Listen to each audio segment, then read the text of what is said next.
नमस्कार, आदाब, Sat Shri Akal and welcome to manage bench. मैं हूं आपका maths mentor Rahul. Good morning, good afternoon, good evening, whenever you are enjoying this session and preparing for examination of राष्ट्रीय प्रतिभा खोज परीक्षा अर्थात NTSC। इस एग्जाम के प्रिपरेशन में आपको हम लोग हमेशा कहते हैं कि एक चीज जो आपको हमेशा ध्यान रखनी है वो है प्रैक्टिस, अर्थात हर चीज की प्रैक्टिस करना, बहुत सारे सवालों को सॉल्व करना। लेकिन देखो, एक होता है भागना और एक होता है आंख बंद करके भागना। अगर आप भागना जानते हैं अच्छी बात है, लेकिन अगर आप आंख बंद करके भाग रहे हैं तो शायद आप गलत दिशा में भाग पड़े, तो आपके भागने का कोई सेंस नहीं रहेगा। अगर आपकी रेस चल रही है इस तरफ और आंख बंद करके इस तरफ भाग जाएंगे तो फर्स्ट आ भी जाएंगे तो किसके साथ, कोई है ही नहीं। तो इसीलिए जब भी आप किसी परीक्षा में अपनी तैयारी करते हैं तो तैयारी किस तरीके से करनी है, कौन से क्वेश्चन सॉल्व करने, किस चीज को पढ़ना है, वो दिशा होना, वो डायरेक्शन होना बहुत जरूरी है। और इसीलिए हम आपको न सिर्फ पढ़ाते हैं बल्कि ये भी इंश्योर करते हैं कि आप सही दिशा में भाग रहे हैं। और एनटीएससी की तैयारी में जो सबसे बढ़िया दिशा है प्रैक्टिस की, वो है पिछले कुछ सालों में आए हुए सवालों की प्रैक्टिस। क्योंकि अक्सर सवाल रिपीट होते हैं और क्योंकि इतने सारे स्टेट हैं तो उन सारे स्टेट्स में इतने सारे क्वेश्चन आ चुके हैं कि अगर आप उन्हीं पीवाईक्यू को सॉल्व कर लें तो आपके पास खुद का अच्छा खासा क्वेश्चन बैंक हो जाता है। और यूं देखा जाए तो गणित के स्टेज 1 में केवल 20 सवाल आते हैं। तो 20 सवाल सॉल्व करने के लिए यदि आप पिछले 5 साल के पेपर पकड़ लेंगे कि उसमें कौन कौन से क्वेश्चन आए हैं अलग अलग राज्यों में, तो आपकी काफी सारी प्रैक्टिस हो जाती है।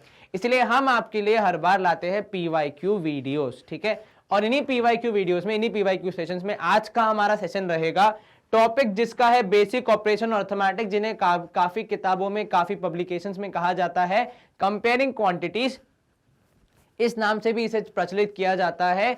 तो उसका हम देख रहे हैं पीवाईक्यू, जिसकी शायद ये चौथा या पांचवा पीवाईक्यू सेशन है। और आज का हमारा जो पूरा पीवाईक्यू सेशन है वो फोकस करेगा किन सवालों पे, तो वो सवाल 2015-16 और उसके नीचे के होंगे, मतलब उससे पुराने ईयर्स के, ठीक है। चलिए, पहला सवाल है हमारा यहाँ पे 2015-16 में छत्तीसगढ़ में पूछा गया है ये सवाल। तो अगर आप छत्तीसगढ़ से हैं तो आपके लिए इंपॉर्टेंट है, अगर आप छत्तीसगढ़ से नहीं है तो आपके लिए ज्यादा इंपॉर्टेंट है, क्योंकि वहां आ चुका है, मतलब आपके यहां भी आ सकता है, कोई दिक्कत नहीं है, ठीक है। चलिए, आपको दिया है A/B का रेशियो है 2:3, तो A/B है कितना, 2/3। चलिए, आगे आपको दिया है कि भाई B/C कितना है, तो भाई B/C है आपका 4:5, 4/5, ठीक है। उसके बाद आपको दिया है कि C/D, तो C/D है आपका कितना, C/D है आपका 6/7। अब यहां पर आपको A से लेकर D तक जाना है, लेकिन बीच में आपको 2-3 स्टेप्स पार करने पड़ेंगे, ठीक है। जैसे यहां पे आपको A से लेकर पहले C तक जाना पड़ेगा, फिर C से लेकर D तक जाना पड़ेगा। वो कैसे जाएंगे आप, सर यहाँ पे B है दोनों जगह पे कॉमन, ठीक है, परंतु दोनों जगह पे B वेरिएबल कॉमन है, उनकी वैल्यू नहीं, यहां पे वैल्यू 3 है, यहां पे वैल्यू 4 है। और जब आप किसी को रिप्लेस करना चाह रहे हैं तो आपको सेम वैल्यू भी रखनी पड़ेगी। तो उसके लिए आप क्या करेंगे, सर उसके लिए हमें यह करना पड़ेगा कि हम यहां पे B की वैल्यू को सेम बनाने का प्रयास करेंगे। तो ऐसा क्या किया जाए कि यहां पे दोनों जगहों पे B की वैल्यू सेम हो जाए। सर इसमें इंटू 4 कर दीजिए, इसमें इंटू 3 कर दीजिए। अब समस्या यह है, यदि फ्रैक्शन में आप नीचे कुछ मल्टीप्लाई करेंगे तो ऊपर वाला नाराज हो जाएगा, तो इसलिए ऊपर भी मल्टीप्लाई करना पड़ेगा। और अगर ऊपर कुछ मल्टीप्लाई करेंगे नीचे नहीं करेंगे तो यहां नीचे वाला नाराज हो जाएगा। तो फ्रैक्शन में जो आप ऊपर करते हैं वही आपको नीचे मल्टीप्लाई करना पड़ता है, या जो नीचे मल्टीप्लाई करते हैं वही ऊपर मल्टीप्लाई करना पड़ता है। इसलिए यहां पे अब आपकी वैल्यूज हो गई कि A/B हो जाएगा 8/12 और यहां पे हो जाएगा B/C 12/15। अब क्योंकि दोनों भी सेम लेवल पे हैं, वैल्यू भी बराबर है, तो ये A/C का रेशियो बन सकता है, क्योंकि B ने इन दोनों के मतलब बीच का जो गैप था उसे ब्रिज कर दिया। कितना हो जाएगा 8/15। लेकिन हमें A से C नहीं, हमें A से कहां जाना है, D तक जाना है। तो C और D के बीच में क्या कनेक्शन है, तो भाई 6:7 का कनेक्शन है। अब 15 और 6 के बीच में ढूंढिए। सर 15 और 6 के बीच में आपको मिलता है 30 एज द ब्रिज। तो यहां पे आप मल्टीप्लाई करेंगे 2, यहां पे भी मल्टीप्लाई 2, यहां पे मल्टीप्लाई 5, यहां पे भी मल्टीप्लाई 5, 8 दूनी हो जाएगा 16, ठीक है। और यहाँ पे 15 दूनी हो जाएगा 30, यहाँ पे 6 पंजे 30, तो वो दोनों ब्रिज बन गए, उनको आपने हटा दिया, और 7 पंजे हो जाएगा 35, तो A/D हो जाएगा 16/35। क्या आपको ये समझ में आया? और जैसा कि मैं 4 ऑप्शन देख पा रहा हूं, मुझे ऑप्शन डी सबसे यहां सटीक लग रहा है कि भाई 16:35 का आपका रेशियो होगा। क्या आपको ये सवाल समझ में आया? जी सर। एक बार कंप्यूटर जी से हम जांच करवा लेंगे हमारा जवाब ठीक है या नहीं।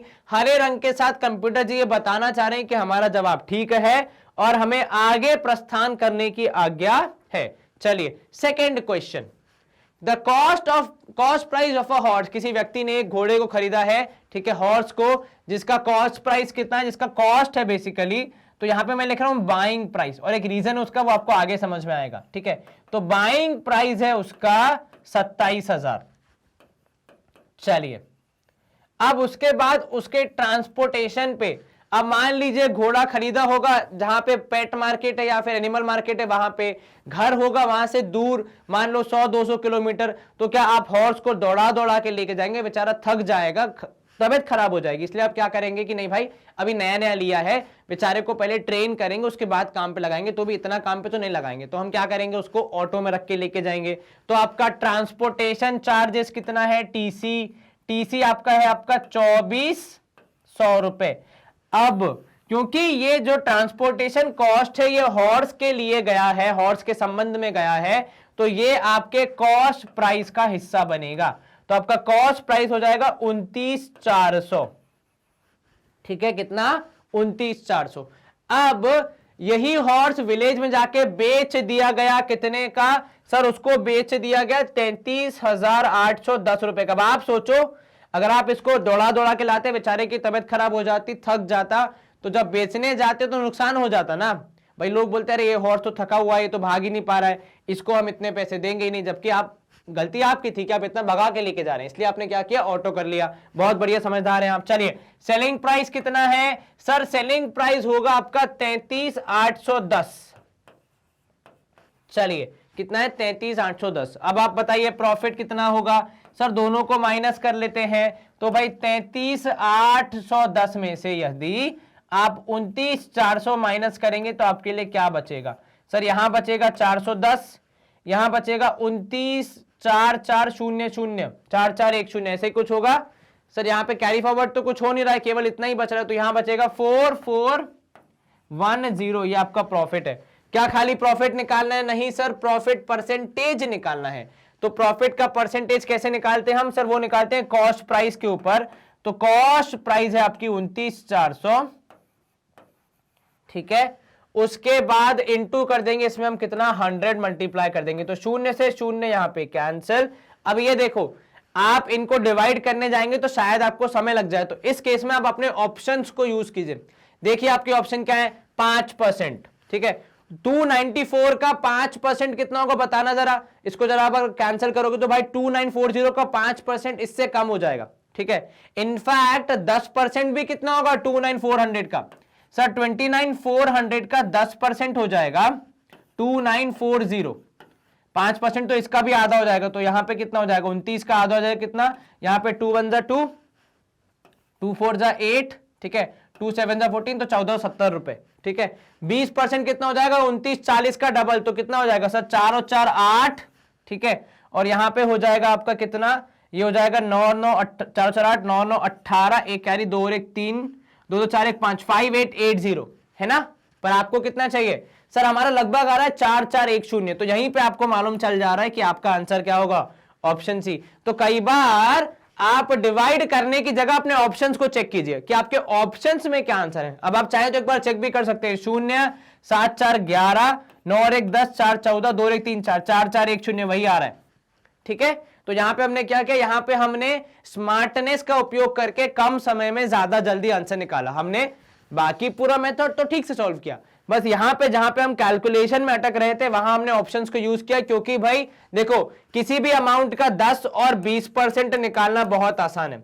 बल्कि 5% निकालना भी आसान है। यदि आपको 10% पता है तो आधा ही करना है, तो पहले निकालो 10%, आधा किया 5%, डबल किया 20%, तीनों ही आंसर नहीं है तो ऑप्शन सी हो जाएगा आपका आंसर। आप चाहे तो 10 और 5 को जोड़ के निकाल भी सकते हैं 15% सेम आ रहा है कि नहीं, एग्जैक्टली सेम आ रहा है, मतलब हमने सही सॉल्व किया है।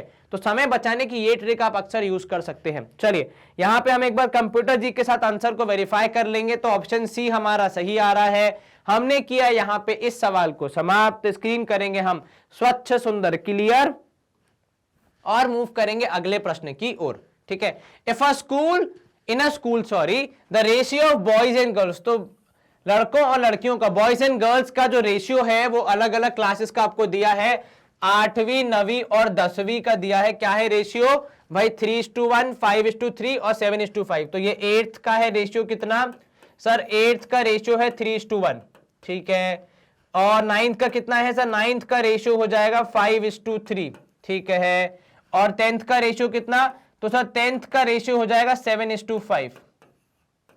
चलिए अब आपसे क्या बोल रहा है वो कि if the number of students in each class is same, ठीक है, मतलब हर एक क्लास में यदि सेम नंबर ऑफ बच्चे, मान लो अगर यहां पे 50 है तो यहां भी 50 बच्चे और यहां भी 50 बच्चे, उदाहरण के तौर पे, ठीक है, अगर हर क्लास में 50-50 बच्चे हैं तो फिर आपको बताना है कि टोटल कुल मिला के पूरे स्कूल में बॉयज और गर्ल्स का क्या रेशियो। अब देखो सॉल्व करने के दो तरीके, ठीक है, या तो आप देखो यहां पे तीनों का क्या है, आपका ये रेशियो का डिनोमिनेटर क्या है कि टोटल बच्चे कितने, तो यहां पे आपका टोटल आएगा 3/4 और 1/4, है ना?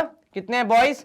सर यहां पे बॉयज है 3/4, गर्ल्स है 1/4। ठीक है, यहां पे बॉयज हैं 5/8 और गर्ल्स हैं 3/8। बहुत बढ़िया। यहां पे बॉयज हैं 7/12 और गर्ल्स हैं 5/12।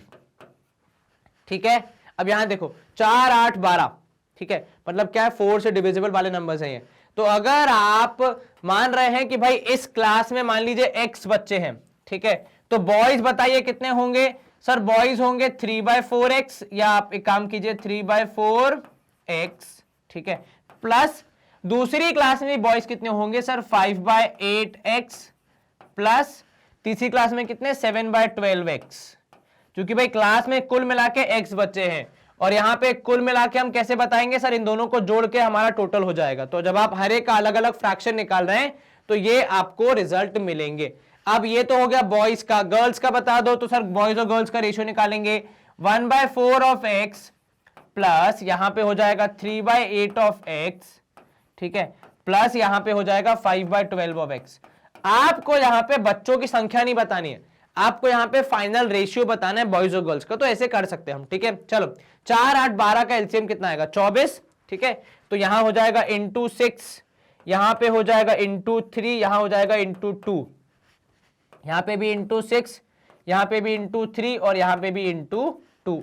इससे आपको क्या मिलेगा? इंटू 6 करने पे 6 तिया 18, तो 18x प्लस यहां पे आपको मिलेगा 5 3 15x प्लस यहां मिलेगा 7 दूनी 14x होल डिवाइडेड बाय, ये तीनों के नीचे क्या है? 8, सबको मल्टीप्लाई करने पे आएगा 24, और इस पूरे का नीचे डिनोमिनेटर में क्या रेशियो है?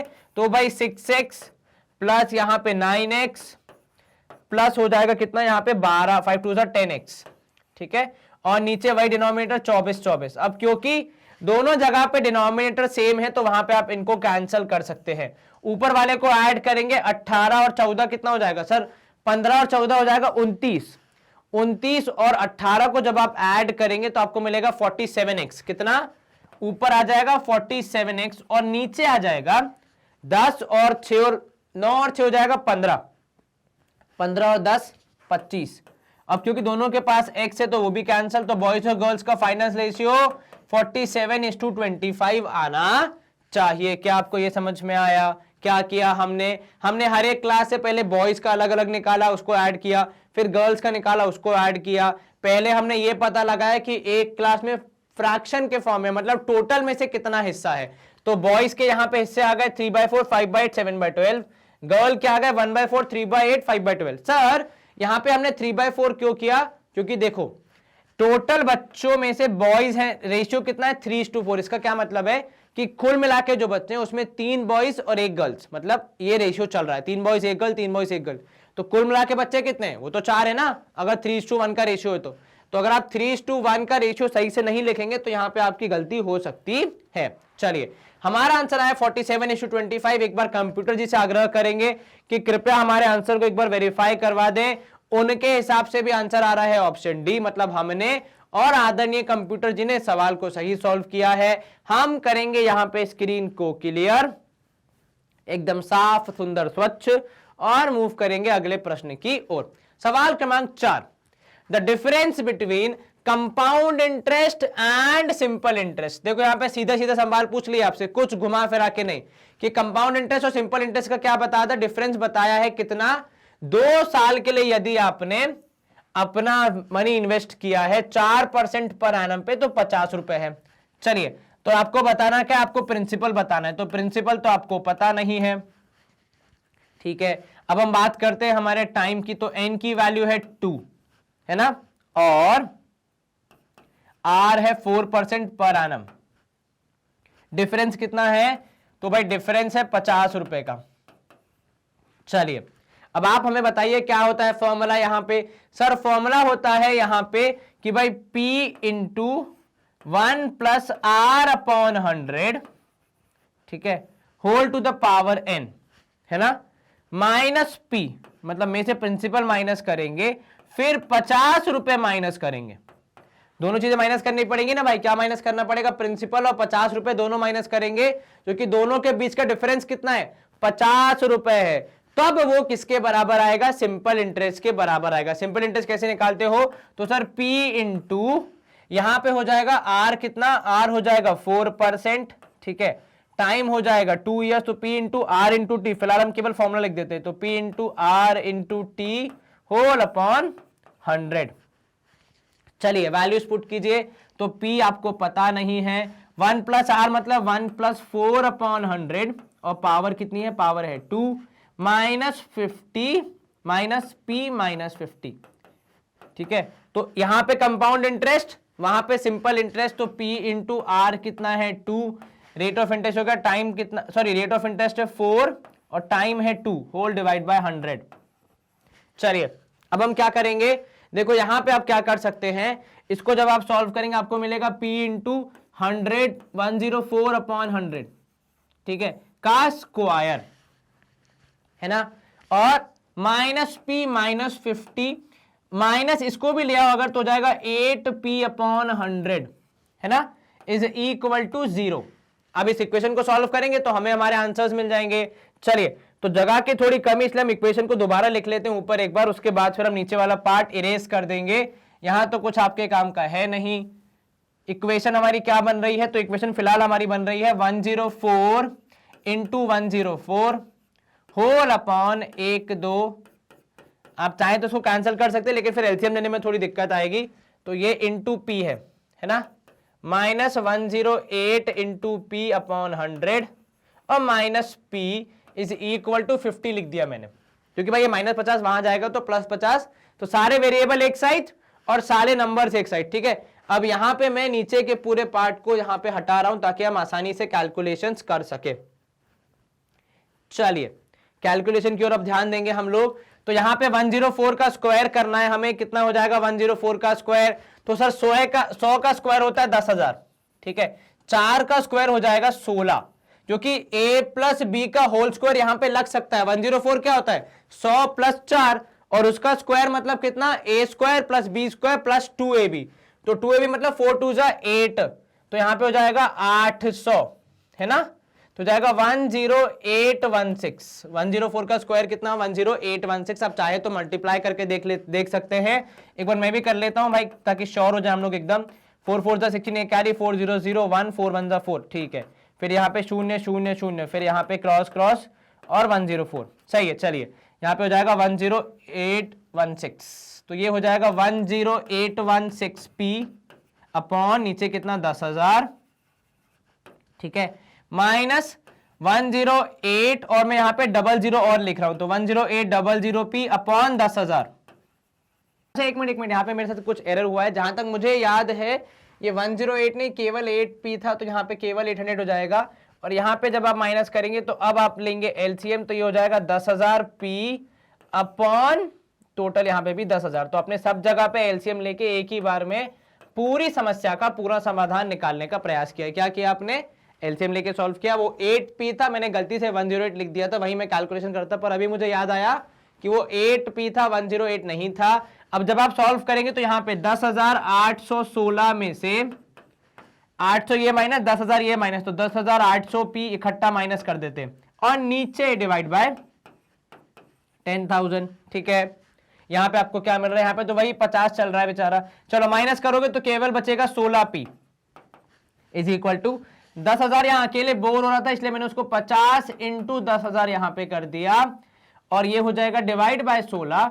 तो 50 कितने जीरो हैं? 1 2 3 4 5 हो जाएंगे ना, 4 ही और 1 5, डिवाइड बाय 16 ये आपको करना है। और जब आप 5 लाख को 16 से डिवाइड करेंगे आपका आंसर आएगा शायद 31,250 ऐसा कुछ आएगा, जितना मुझे ध्यान है 31,250। इतना गणित तो तेज है हमारा भैया।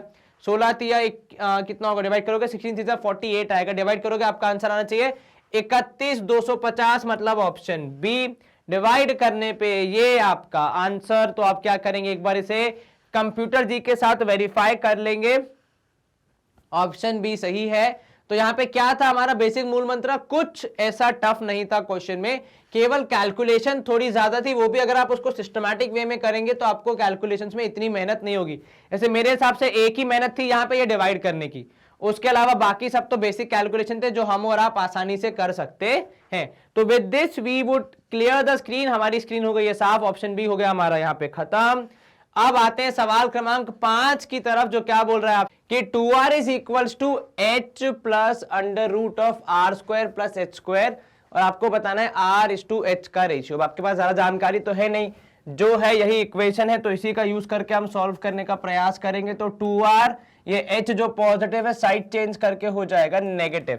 ठीक है, तो हम क्या करेंगे, इससे हमें क्या फायदा होगा? सर सारे रूट वाले आइटम एक तरफ और सारे बगैर रूट वाले आइटम एक तरफ हो जाएंगे। बिल्कुल ठीक। अब क्या करें, दोनों साइड का स्क्वायर कर देते हैं, बिकॉज ये रूट के साथ है तो इसको सॉल्व करना तो पॉसिबल नहीं है जब तक रूट हटेगा नहीं। तो जब आप दोनों साइड्स का स्क्वायर करेंगे 2r माइनस h का whole square is equals to under root of r square plus H square का होल स्क्वायर। इसको सॉल्व करेंगे आप, ये हो जाएगा 4r square plus h square. ठीक है, A square plus B square minus 2ab, तो minus 2 into 2 r into H, तो मतलब 4rh हो जाएगा। और यहां आपको मिलेगा R square plus H square, क्योंकि स्क्वायर और रूट हो गए कैंसिल। दोनों जगह एच स्क्वायर पॉजिटिव है तो मैंने कैंसिल कर दिया। अब बचा हुआ आर स्क्वायर जो वहां पे है वो इस तरफ आ जाएगा, तो आपको मिलेगा 4r square minus r square is equal to, जो माइनस 4rh है इसको साइड चेंज करके हमने उस तरफ भेज दिया, तो ये हो गया 4rh। अब यहां पे आप सॉल्व करेंगे, आपको मिलेगा 3r square is equal to 4rh, क्योंकि दोनों जगह पे r एक्स्ट्रा है तो आपने कैंसिल कर दिया। आपको मिला 3r इक्वल्स टू 4h।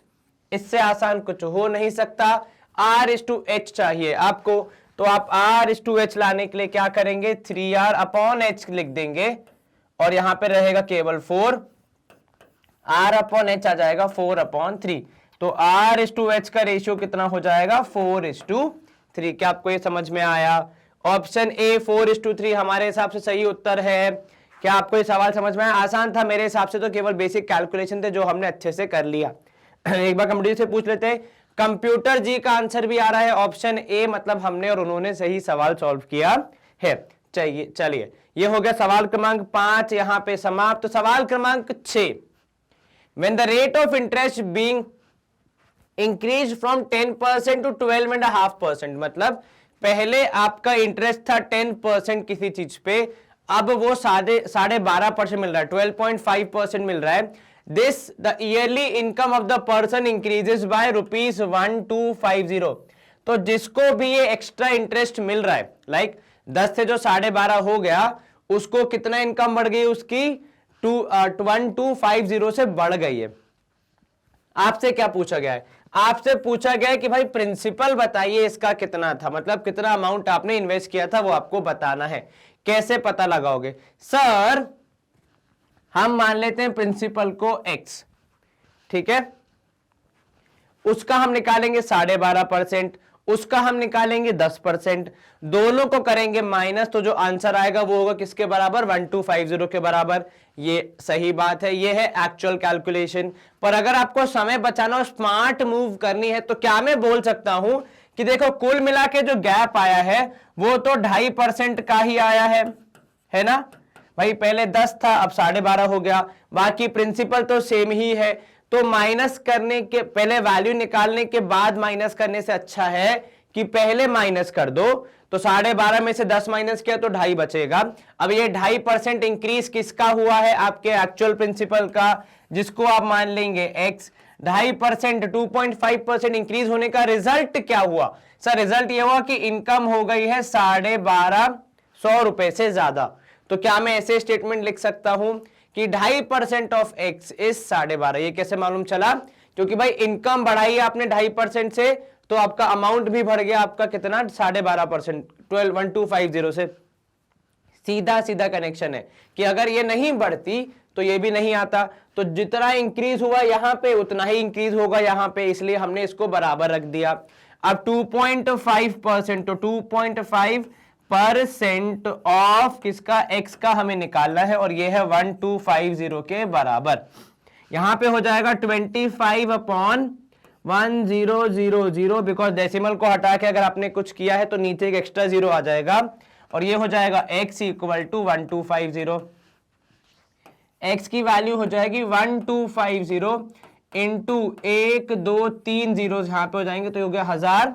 ठीक है, नीचे डिवाइड बाय 25, 25 1 जा, और यहां हो जाएगा कितना सर, 25 5 जा होता है 125। ठीक है, तो ये 50 और 3 शून्य और, तो कुल मिला के आपकी वैल्यू कितनी हो जाएगी, 50,000। कितने, पूरे 50,000। मेरे को ये सुन के शोले की मूवी का याद आ गया डायलॉग कि भाई गब्बर सिंह पे कितना इनाम था, पूरे 50,000, तो वो भी यहीं पे याद आ गया। चलिए 50 और ये था 3 जीरो और हो गए 50,000। चलिए गब्बर का इनाम हमें मालूम चल गया, कभी अगर एग्जाम में आए तो लिख देना कि शोले पिक्चर में गब्बर पे कितना इनाम रखा गया था, तो ऑप्शन ए 50,000 पे मार्क करेंगे। चलिए यहाँ पे भी हमारा कंप्यूटर जी के हिसाब से ऑप्शन ए सही है, तो भाई गब्बर का आंसर, हमारा आंसर भी सही है, कंप्यूटर जी का भी आंसर सही है, आपका तो सही आ ही रहा होगा। इसी के साथ हम करेंगे स्क्रीन को क्लियर, एकदम साफ सुथरा, और मूव करेंगे अगले प्रश्न की ओर।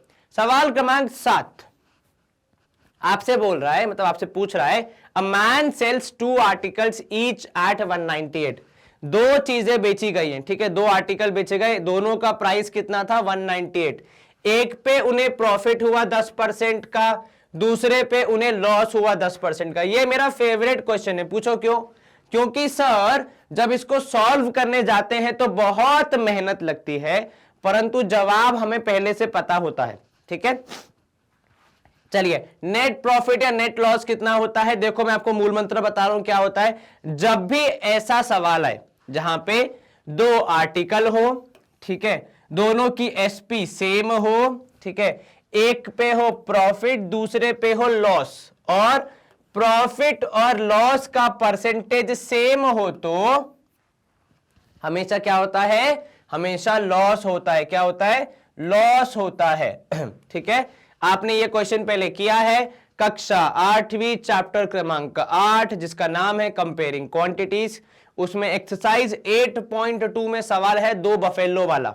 ठीक है, तो वही यहां पे भी कहानी है, 2 बफेलो वाला था, तो यहां पे भी 2 आर्टिकल है, उतना ही फर्क है बस। और इस केस में हमेशा लॉस कितने परसेंट का होता है, जितना आपका ये वाला लॉस है, ठीक है, 10%, जैसे यहां पे है 10%, तो उसमें से एक शून्य हटा दो तो कितना हो जाता है 1%। मान लो अगर यही चीज बेची जाती, कितने पे, 25% प्रॉफिट और 25% लॉस पे, तो आपको कितना लॉस होता, 2.5%। ठीक है, अगर ये चीज बेची जाती 22% लॉस पे और 22% प्रॉफिट पे, तो आपको कितना लॉस होता, 2.2%। ठीक है, पर अगर प्रॉफिट और लॉस दोनों का परसेंटेज बराबर है तो पक्का लॉस होगा, गिवन दैट एसपी सेम होनी चाहिए। ठीक है, समझ में आया, selling price same, cost price तो सेम होगी ही, पर उसमें अलग अलग आपको डील करना पड़ेगा, बट सेलिंग प्राइस सेम हो जाएगी, तो आप सीधे सीधे इसका जवाब निकाल सकते हैं कि लॉस होगा पक्का, और कितने का सर, जितने का लॉस एक आर्टिकल पे हुआ था उसका एक शून्य कम कर दो, एक डेसिमल लगा दो। ठीक है, क्या आपको ये समझ में आया? अगर आप इसको सॉल्व करने बैठेंगे, जी हाँ बिल्कुल सॉल्व करेंगे, आपको आंसर मिलेगा। अगर आप चाहे तो मैं भी ट्राई कर सकते हैं। देखिए यहाँ पे ये है 198, ठीक है, तो आर्टिकल 1 में आपका एसपी है 198, ठीक है, कितना एसपी है? 198 है आपका एसपी। उसके बाद आपका प्रॉफिट परसेंट था 10, जितना मुझे पता है प्रॉफिट होगा इसमें 18 रुपए, क्योंकि आपकी कॉस्ट प्राइस है 180, तो 180 प्लस 18 करोगे 198 आ जाएगा। ठीक है, आप कैलकुलेट कैसे कर सकते हैं अगर आपको पूरा करना है तो? भाई x प्लस 10% ऑफ x करने पे आपको मिलेगा 198। आप जब इसको सॉल्व करेंगे तो आपको आपका आंसर मिलेगा कितना? आपको आपका आंसर मिलेगा यहां पे x की वैल्यू 180, जो कि हमने लिखी है। दूसरा केस जहां पे है आपका आर्टिकल 2, जिसमें आपका एसपी है 198, आपको हुआ है लॉस कितना?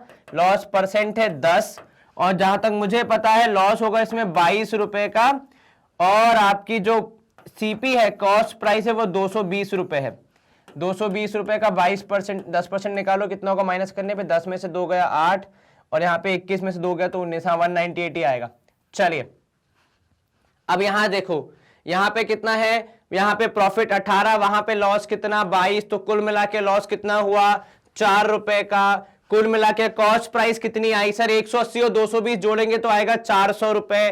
तो भाई 4 रुपए 400 का कितना परसेंट है? 1% ही है सर। तो इतनी मेहनत करने से बेहतर है आप ये समझ लें कि ये कॉन्सेप्ट हमेशा ही एप्लीकेबल होगा। क्या होगा? कि जब भी दो चीजें हैं, दोनों की एसपी सेम है, और एक पे हुआ है प्रॉफिट और एक पे हुआ है लॉस, तो पक्का हमें लॉस होगा। गिवन दैट, यदि आपको ये पता है कि लॉस और प्रॉफिट का परसेंट बराबर है।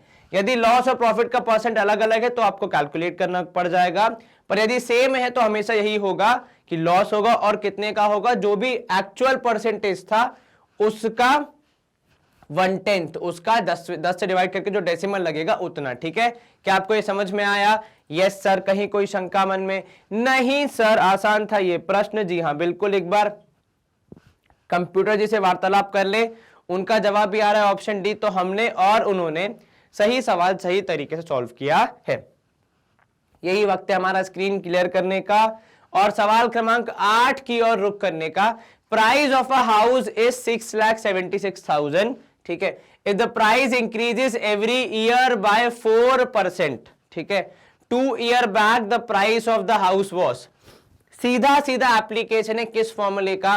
कंपाउंड इंटरेस्ट के फॉर्मूले का। हालांकि यहां पे बात पैसों की हो रही है, लेकिन यह बैंक वैंक कुछ नहीं है, केवल वैल्यू बढ़ती जा रही है हर साल। ठीक है, तो आप मान लो एक्चुअल अमाउंट को x, ठीक है, उसके में आपने कितना परसेंट इंक्रीज हो रहा है? 4%, तो 1 + 4/100, ठीक है, होल पावर 2 है यहां पे, और इसको सॉल्व करने में आपको कितना मिल रहा है? 6,76,000। ठीक है भाई, पिछले 2 साल में, तो ये 2 साल पहले की वैल्यू, उसमें एक बार 4% इंक्रीज, फिर दूसरी बार 4% इंक्रीज, कुछ इस तरीके से। ठीक है, चलिए 676 यहां पे है, 676,000। यहां पे जब आप सॉल्व करेंगे 4 1 जा 425 सा, तो ये हो जाएगा x, यहां पे हो जाएगा 25 + 1/25। ये क्या किया आपने? LCM।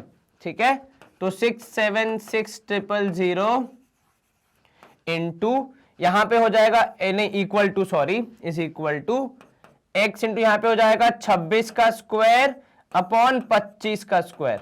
ठीक है, अब यहां पे आप करेंगे क्रॉस मल्टीप्लीकेशन, तो 676,000 इंटू 25 का स्क्वायर, जो कितना होता है सर? 25 का स्क्वायर होता है 625।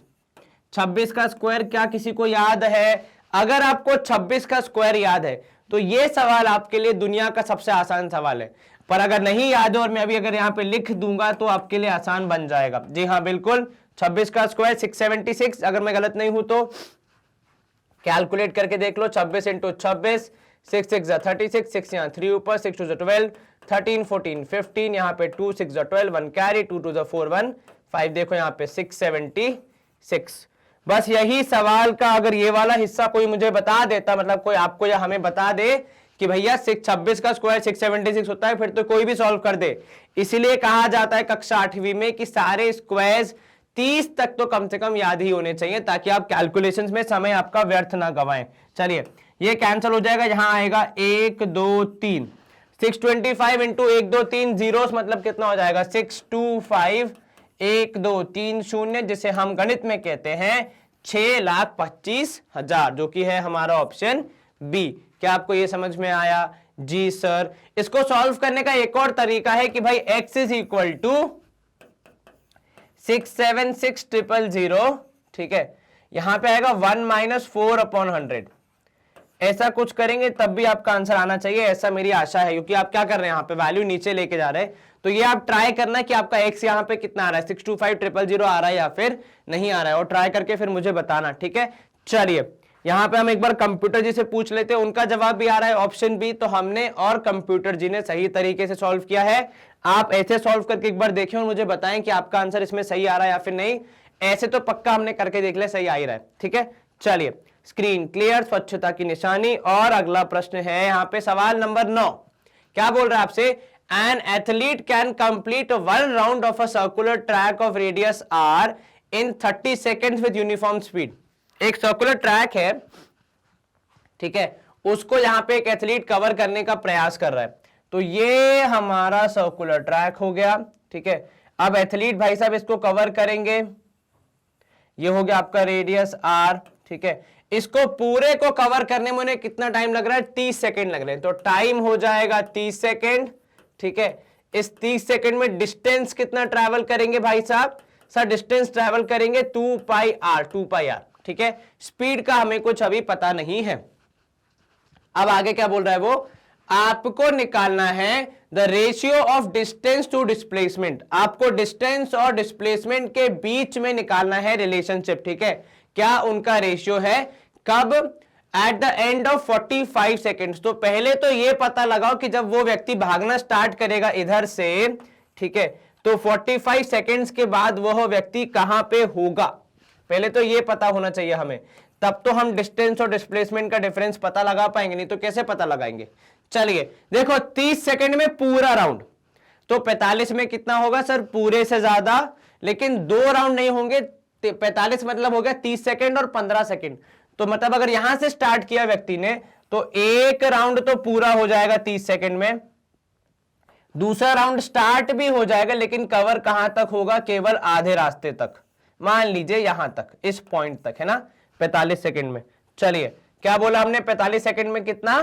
तो भाई व्यक्ति भाग दौड़ के यहां तक पहुंच पाएगा। अब यहां तक का पहले डिस्टेंस निकालो। डिस्टेंस कितना होगा सर? डिस्टेंस होगा एक तो पूरा सर्कल, तो मतलब 2πr, तो भाई डिस्टेंस हो गया यहां पे 2πr प्लस सर आधा सर्कल और किया है ना उन्होंने, तो प्लस πr और जोड़ना पड़ेगा। अब भाई पूरे का होता है 2πr, आधे का कितना होगा? 2πr का आधा मतलब πr, ठीक है। और डिस्प्लेसमेंट कितना है ये बताओ जरा। सर डिस्प्लेसमेंट यदि हम देखें तो व्यक्ति सीधे सीधे आ जा रहा है इस जगह से इस जगह। डिस्प्लेसमेंट का मतलब क्या होता है आपको पता होगा फिजिक्स में, डिस्प्लेसमेंट की सीधी सरल सुंदर भाषा होती है शॉर्टेस्ट डिस्टेंस। मतलब चाहे वो हवाई यात्रा से हो, चाहे जल मार्ग से हो, चाहे जमीन के अंदर से हो, फर्क नहीं पड़ता, पर 2 पॉइंट्स के बीच का शॉर्टेस्ट डिस्टेंस। तो हमारा ये पॉइंट था ए जहां से स्टार्ट किया, ये पॉइंट था बी जहां पे खत्म किया, बीच में जो पूरा हमारा रास्ता है वो हमारा डायमीटर है, जिसको आप क्या बोलेंगे? 2r बोलेंगे। क्या आपको ये समझ में आया? Yes sir. अब यहां पे देखिए तो ऊपर हो जाएगा 3πr और नीचे आ जाएगा डिस्प्लेसमेंट का 2r। अब r से r कैंसिल, तो आपका आंसर कितना होगा? 3π/2। चलिए एक बार कंप्यूटर जी से पूछ लेते हैं हमारा आंसर कितना आ रहा है। 3π/2 हमारा भी आया, कंप्यूटर जी का भी आया, तो हम यहाँ पे करेंगे ऑप्शन सी को मार्क, जो कि हम पहले ही कर रहे थे कि भाई 3π/2 आएगा, 3/2 पाई आएगा हमारा आंसर, और वही यहाँ पे आया है ऑप्शन सी।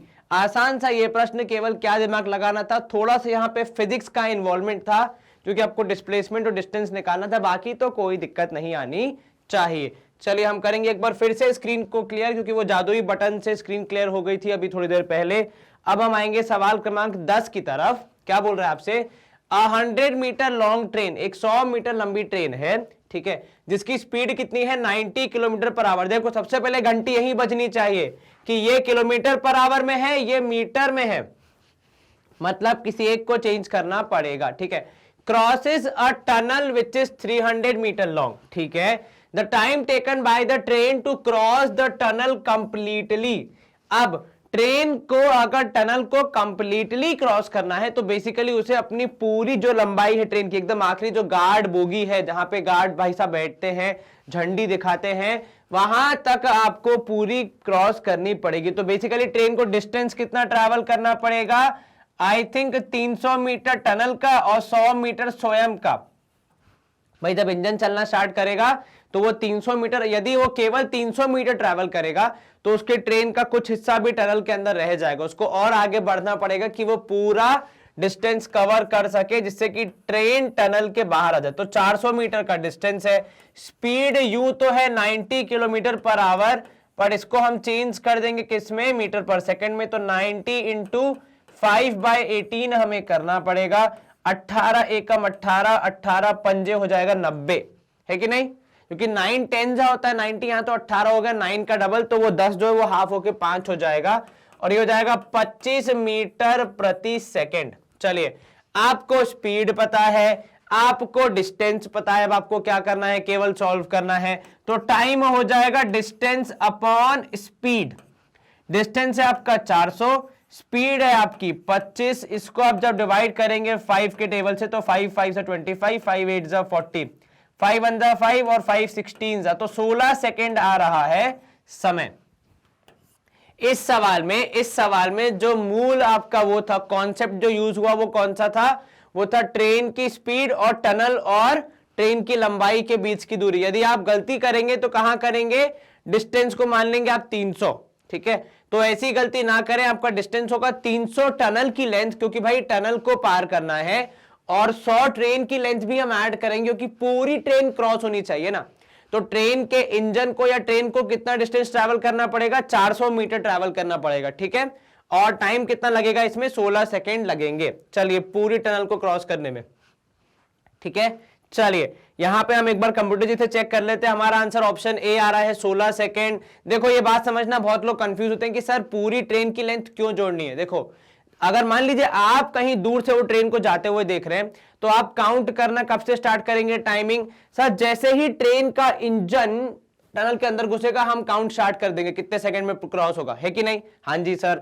और आप अपना टाइमर स्टॉप कब करेंगे, क्या टनल के बाहर इंजन के निकलते ही स्टॉप कर देंगे, नहीं सर, पूरी टनल को क्रॉस करना है ना, पूरे ट्रेन को।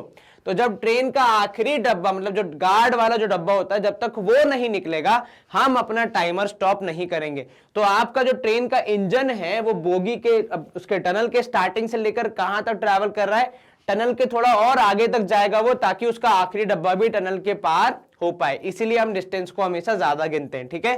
कितना ज्यादा गिनते हैं भाई, जितनी ट्रेन की लंबाई और जितनी टनल की लंबाई जो आपको पार करनी है। चलिए, यहां पे होगी स्क्रीन क्लियर और हम मूव करेंगे सवाल क्रमांक 11 की तरफ। अब ये क्या बोल रहा है आपसे, suppose you walk from home to bus stop at 4 kilometre per hour. आप घर से लेकर बस स्टॉप तक कितने की स्पीड पे जा रहे हैं, 4 किलोमीटर प्रति घंटे की रफ्तार से। तो भाई आपकी स्पीड है 4 किलोमीटर प्रति घंटा, ठीक है। डिस्टेंस हम मान लेंगे घर से लेकर बस स्टॉप तक का a, तो आपको टाइम कितना लगेगा सर, टाइम लगेगा डिस्टेंस अपॉन स्पीड, तो a अपॉन 4, ठीक है। अब आप वापस आ रहे हैं कितने पे, x किलोमीटर प्रति आवर की स्पीड पे, तो स्पीड हो गई x, डिस्टेंस अब भी रहेगा a, और टाइम कितना हो जाएगा, टाइम हो जाएगा सर a अपॉन x, ठीक है। यस सर, एवरेज स्पीड आपको दी है यहां पे कितनी, एवरेज स्पीड आपको दी है यहां पे 6 किलोमीटर प्रति आवर, ठीक है। अब यहां पे ध्यान देना, कुछ लोग क्या बोलते हैं कि सर 4 वो है 6 बीच में है तो अगला वैल्यू होगा 8 4 6 8। प्रभु यहां पे हम अर्थमेटिक प्रोजेक्शन, वो क्या कहते हैं उसको, एपी नहीं बना रहे, जिसे क्या बोलते हैं अर्थमेटिक प्रोग्रेशन, वो नहीं बना रहे हम यहाँ पे कि 4 के बाद 6 आया तो 6 के बाद 8 आएगा, ऐसा नहीं है। आप यहाँ पे एवरेज स्पीड का फॉर्मूला यूज करेंगे और अपने आंसर को प्राप्त करने के लिए मेहनत करेंगे। चलिए, तो एवरेज स्पीड का फॉर्मूला होता है हमेशा total distance upon total time. तो आपकी स्पीड है एवरेज 6, टोटल डिस्टेंस हो जाएगा 2a, यदि मैं गलत नहीं हूं तो, है ना।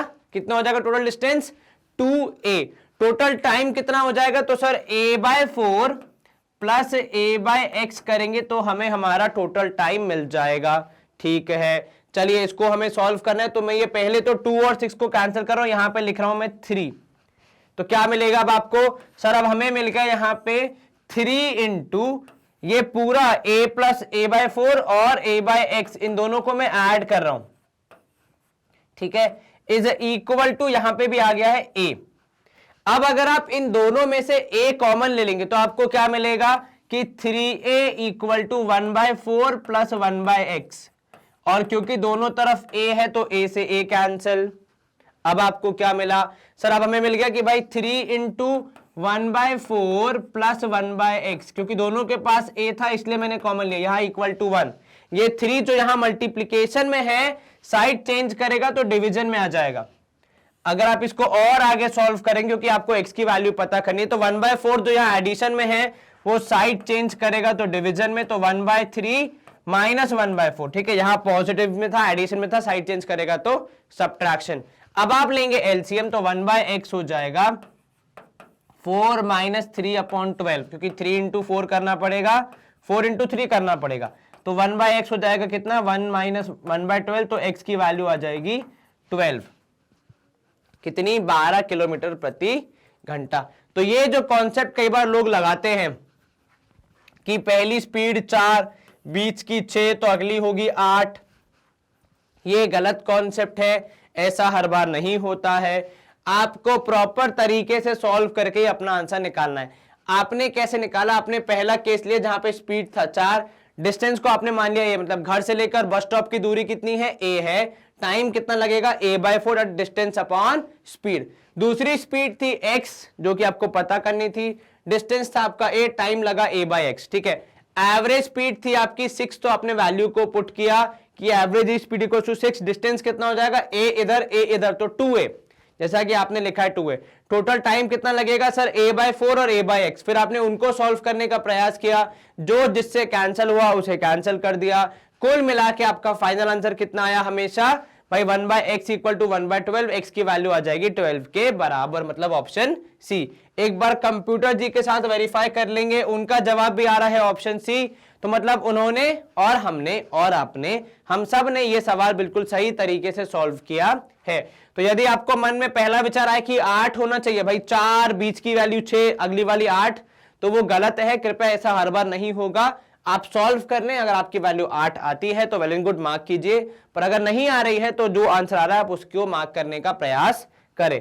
चलिए यहां पे हो जाएगी स्क्रीन क्लियर। अगला प्रश्न, सवाल क्रमांक 12, a train of length 240 metre crosses a platform in 20 seconds. ठीक है, if the speed of the train is 72 kilometre per hour, आपको पता लगाना है प्लेटफॉर्म की लंबाई कितनी है। चलिए, तो ट्रेन का लेंथ तो TL लिख रहा हूं मैं यहां पे 240, ठीक है, मीटर्स। टोटल टाइम कितना लग रहा है, तो टाइम लग रहा है सर 20 सेकेंड। ठीक है, ट्रेन की स्पीड कितनी है सर, स्पीड है यूं तो 42 किलोमीटर पर आवर, पर यदि हम ऊपर नीचे नजर घुमाएंगे तो एक मीटर में है, दूसरा सेकंड में, तो इसे चेंज करना पड़ेगा। बिल्कुल ठीक, आपने सही कहा। तो ये हो जाएगा 72 इंटू 5/18, और जहां तक मुझे गणित आता है 18 चौके होता है 72। ठीक है, कितना होता है 18 4 5 4 हो जाएगा यहां पे 20 मीटर प्रति सेकेंड। कितना, 20 मीटर प्रति सेकेंड। अब यहां पे ध्यान दो, यदि आपकी स्पीड है 20 मीटर प्रति सेकेंड, ठीक है, और आप 20 सेकेंड तक चल रहे हैं, तो क्या आप कितना डिस्टेंस ट्रैवल करेंगे ये पता लगाना पॉसिबल है? हां जी सर, स्पीड और डिस्टेंस और टाइम में कनेक्शन होता है, और डिस्टेंस होता है स्पीड इनटू टाइम, मतलब कितनी गति है और कितने समय तक आप चल रहे हैं। तो ये हो जाएगा 400 मीटर का डिस्टेंस ट्रेन ने कवर किया। 1 मिनट, ट्रेन की लंबाई थी 240, जबरदस्ती क्यों 400 मीटर ट्रैवल किया होगा? क्योंकि सर उसे प्लेटफॉर्म के पार निकलना है, तो प्लेटफॉर्म के पार निकलने के लिए प्लेटफॉर्म की भी तो दूरी तय करनी पड़ेगी, तभी तो वो माना जाएगा कि हाँ ट्रेन ने प्लेटफॉर्म को पार कर लिया। तो कुल मिला के ट्रैवल किया 400, जिसमें से ट्रेन की लेंथ थी, तो भाई लेंथ ऑफ, तो यहां पे हम लिख रहे हैं प्लेटफॉर्म लेंथ PL कितनी होगी 400, कुल मिला के ट्रैवल किया 240 थी ट्रेन की, बची हुई 160 मीटर लंबाई किसकी होगी, हमारे प्लेटफॉर्म की होगी। कितनी, 160 मीटर आनी चाहिए हमारे इस प्रश्न की उत्तर संख्या, वैल्यू संख्या। एक बार चेक कर लेते हैं। कंप्यूटर जी हमारा जवाब वेरीफाई कर दीजिए। उनका जवाब भी आ रहा है ऑप्शन बी, तो कंप्यूटर जी का वेरिफिकेशन, आपका हमारा डिटर्मिनेशन, और यहां पे आया हमारा आंसर कितना, ऑप्शन बी 160 मीटर। क्या आपको समझ में आया? लेंथ ऑफ प्लेटफॉर्म वाले सवाल ठीक टनल जैसे हैं। आप कब से गिनना स्टार्ट करोगे, जब स्टेशन पे जो वो इंजन है वो प्लेटफॉर्म को एकदम बाउंड्री पे आ जाएगा, ठीक है, वहां से स्टार्ट हो जाएगा। और जब पूरी ट्रेन, तो संपूर्ण ट्रेन क्रॉस कर लेगी पूरे प्लेटफॉर्म को, तब जाके आपका पूरा काम खत्म होगा। तो वो पूरा टाइम गिना जाता है, इसीलिए यहाँ पे डिस्टेंस भी ज्यादा गिना जाता है ट्रेन की लंबाई से, ठीक है। वहीं अगर कोई पोल होता या फिर कोई व्यक्ति होता जो कि स्टैग्नेंट है, सीधा खड़ा है, कहीं हिल नहीं रहा है, तो फिर आप केवल ट्रेन की लंबाई चेक करते, ठीक है। चलिए 13th question, two extreme ends of a moving train engine and guard coach pass a pole with speed u and v respectively। ये u and v का कॉन्सेप्ट मैथ्स में तो कम होता है, लेकिन फिजिक्स में आपने काफी पढ़ा होगा, ठीक है। आपने शायद मोशन की 3 इक्वेशन भी पढ़ी होंगी, तो उसमें से एक इक्वेशन इधर की भी आती है। क्या होती है वो, कि भाई v square is equal to u square plus 2as, यदि मैं गलत नहीं हूं तो। चलिए अब आगे क्या बोल रहा है वो, the speed with which the middle point of the train will pass the same poles is, ठीक है, मतलब जो मिडिल पॉइंट है ट्रेन का वो कितने, तब कितनी स्पीड होगी ये आपको बताना है, ठीक है। चलिए वैसे देखा जाए तो ये सवाल पूरा फिजिक्स का है, पर अब हमारे पास आ गया है तो हम इसको सॉल्व कर देते हैं संपूर्ण मैथमेटिकल लॉजिक के साथ। चलिए अब आपको पता है स्पीड्स आपकी कितनी कितनी है सर, स्टार्टिंग में है u और एंडिंग में है v। तो मतलब हमारी ये वाली इक्वेशन फिजिक्स की सही स्टैंड होगी। क्या कहती है वो, कि भाई v square that is final velocity equals to initial velocity का square plus 2 into acceleration into distance, है ना, यही होता है। Yes sir. चलिए अब यहां पे आपको उसने क्या बोल दिया है कि भाई v square is equal to u square plus 2as। अब अगर आप यहां पे देखें, हमें चाहिए एक्सेलरेशन, वो हम निकालेंगे इसकी मदद से। वो कैसे निकलता है सर, एक्सेलरेशन का फॉर्मूला हो जाएगा v square minus u square, ठीक है। मैं ताकि आपको कंफ्यूजन ना हो इसलिए मैं एक काम करता हूं, v और u में अलग अलग करने के लिए ये हो जाएगा यू स्क्वायर और ये रहेगा आपसे v स्क्वायर, ठीक है। तो u में वो ऊपर का टर्न नहीं है, v में है, ठीक है। तो v square minus u square upon 2s करेंगे तो हमें एक्सेलरेशन की वैल्यू मिल जाएगी, क्योंकि यहां पे देखो क्या लिखा है, विथ अ कांस्टेंट एक्सेलरेशन, तो वो कितना है वो कैलकुलेट तो करना ही पड़ेगा ना। तो यहां की हमारी इक्वेशन हमें मिला कि एक्सेलरेशन कितना है, v square minus u square upon 2s, ठीक है। अब यहां पे ध्यान दो, इधर पे आपको मिडिल पॉइंट की बात कर रहा है। अच्छा अगर पूरे ट्रेन की लंबाई है s, तो मिडिल पॉइंट में कितनी हो जाएगी सर, आधी, मतलब s/2, ठीक है। तो वहां पे आपका s कितना हो गया, डिस्टेंस हो गया आपका s/2, है ना। और मिडिल में है तो आपकी वेलोसिटी या फिर स्पीड आप कितना मान लेंगे, w मान लीजिए, चलिए, ठीक है। तो अब यहां पे आपको w की वैल्यू निकालनी है, और वो निकालने के लिए आपको कौन हेल्प करेगा, ये वाली इक्वेशन, जो कि भाई मिडिल वाली जो आपकी वेलोसिटी है उसको अब हम क्या मानेंगे, फाइनल वेलोसिटी मानेंगे। तो ये हमारी हो गई फाइनल वेलोसिटी, क्योंकि हमें मिडिल पे ही रुक जाना है, हमें आगे नहीं जाना है। तो इसके हिसाब से w square equals to u square plus 2as होना चाहिए। Yes sir. पर यहां पे s की जगह पे कितना आ जाएगा सर, s की जगह पे यहां पे आ जाएगा s/2, क्योंकि डिस्टेंस हमने कर दिया है आधा। या एक काम करो, आप इसको मान लो ट्रेन की लेंथ, तो l, तो यहां हो जाएगा l/2, यहां भी आ जाएगा l/2, s equals to l/2, और यहां पे भी s की जगह आ जाएगा ट्रेन की लेंथ, मतलब 2l, ठीक है। तो यहां से आपको 2 से 2 कैंसल, आपको क्या चाहिए था, आपको चाहिए, अब आपको मिलेगा यहां पे w square is equal to u square plus al। l आपको a की वैल्यू पता है जो आप यहां से ले सकते हैं, तो w square equals to u square plus a की जगह आ जाएगा v square minus u square whole divide by 2a2l into l। तो l से l कैंसल, ये 2 जो यहां डिवीजन में है वो क्या करेगा सर, वो यहां पे लेगा आपका एलसीएम और सॉल्व करने में हमारी हेल्प करेगा। तो w स्क्वायर हो जाएगा आपका 2u square plus v square minus u square whole divide by 2। w square की वैल्यू हो जाएगी कितनी sir, v square plus u square upon 2।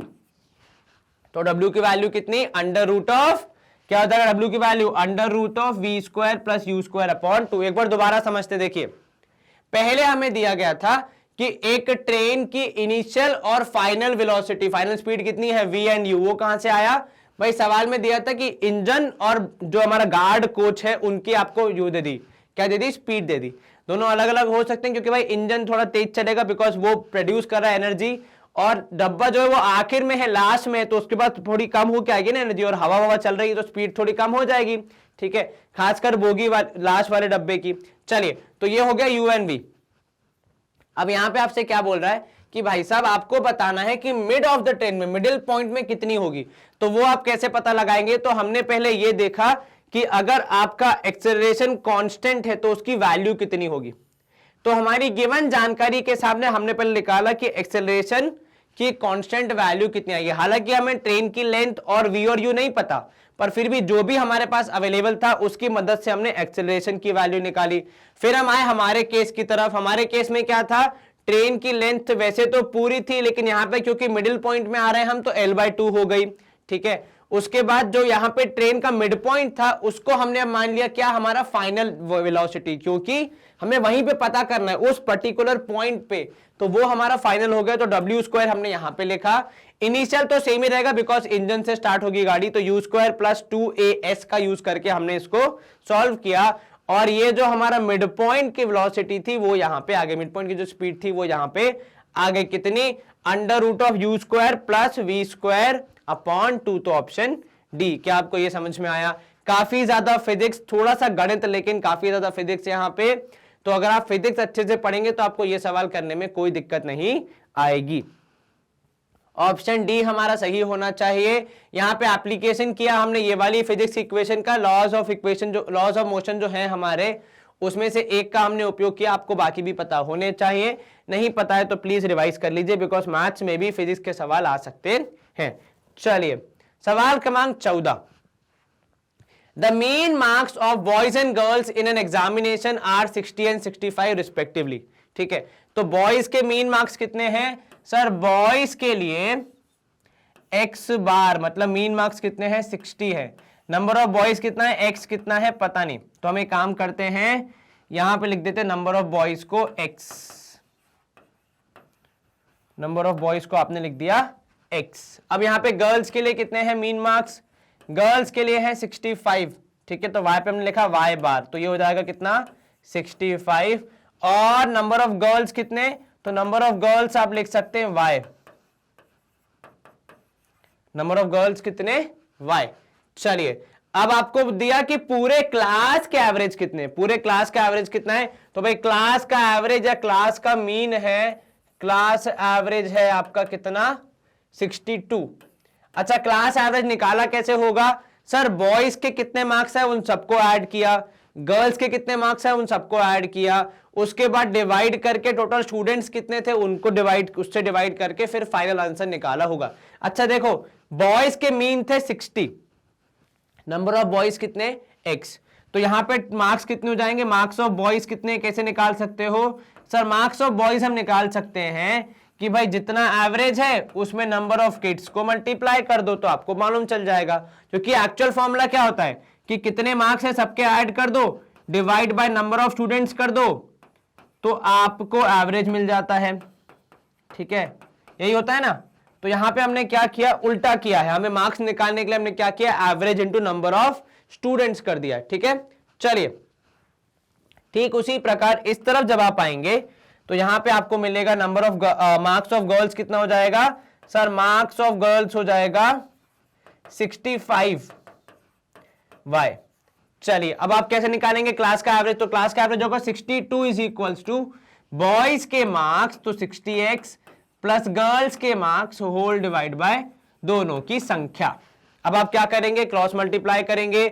जैसे ही आप क्रॉस मल्टीप्लाई करने का प्रयास करेंगे आपको क्या देखने को मिलेगा कि भाई 62x plus 62y is equal to कितना, 60x प्लस 65y। अब इधर उधर बेच के सब्ट्रैक्ट करने का प्रयास कीजिए, 62x माइनस 60x यहां पे हो जाएगा, इस तरफ होगा 65y माइनस 62y। सॉल्व करेंगे इसको आप तो यहां पे आएगा 2x equal to 3y, x upon y का आंसर आएगा 3/2। दैट इज ऑप्शन बी होना चाहिए हमारा उत्तर। मेन यहां पे जो कॉन्सेप्ट लर्न कर रहे हैं वो हम ये कर रहे हैं कि भैया मीन मार्क्स से आप पूरे क्लास में बॉयज के या गर्ल्स के कितने मार्क्स है वो कैसे पता लगाएंगे। देखो सिंपल सा लॉजिक है, मान लो 100 लोग थे, मान लो 100 मार्क्स आए, ठीक है, कितने लोगों के, 5 लोगों के। ये 100 कहां से आया सर, हर एक के मार्क्स जोड़ जोड़, किसी के 25, किसी के 12, किसी के 35, ऐसे जोड़ जाड़ के 5 लोगों के 100 मार्क्स आए। क्योंकि एवरेज निकालने के लिए हमें ऐड तो करना ही पड़ेगा, तो 100 डिवाइड बाय 5 करने पे आएगा 20 एवरेज, ठीक है। पर मुझे उल्टा करना है, मुझे ये पता लगाना है कि सबके मार्क्स जोड़ने पे कितने आए, तो क्या करना पड़ेगा, इनको मल्टीप्लाई करना पड़ेगा।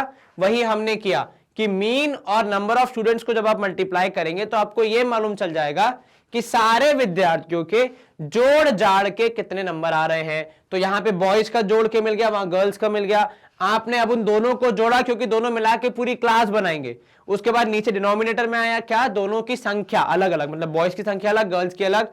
फिर आपने सॉल्व करके रेशियो निकाला कि x अपॉन y आ रहा है 3:2, मतलब बॉयज और गर्ल्स का रेशियो कितना है, 3:2 है।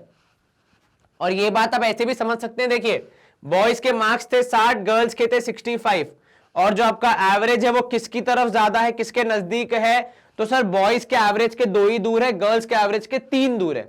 मतलब ऑब्वियस ही बात है, बॉयज का दबदबा होगा तभी तो ऐसा हो रहा है, ज्यादा हो रहा है, मतलब बॉयज की संख्या ज्यादा है क्लास में तभी तो ऐसा हो रहा है। तो जब आप ऑप्शन मार्क करें ध्यान से देखिएगा, ऑप्शन बी अकेला है जिसमें ऐसा हो रहा है कि बॉयज की संख्या ज्यादा हो रही है। तो मैंने आपको बेसिकली एक बताया शॉर्ट ट्रिक। मान लो अगर यही होता कि भाई 60 और 65 और आपका एवरेज है 64, तो क्योंकि ये गर्ल्स के मार्क्स के पास है मतलब पक्का गर्ल्स की संख्या ज्यादा होगी, तो फिर आप वो वाला ऑप्शन मार्क करेंगे। मान लो अगर ये होता 61, तो मतलब बॉयज की संख्या बहुत ज्यादा है, उसके बहुत नजदीक है, गर्ल्स से दूर है, मतलब उनका इतना असर नहीं पड़ रहा है। तो उस हिसाब से आप अपना आंसर मार्क कर सकते हैं, ठीक है।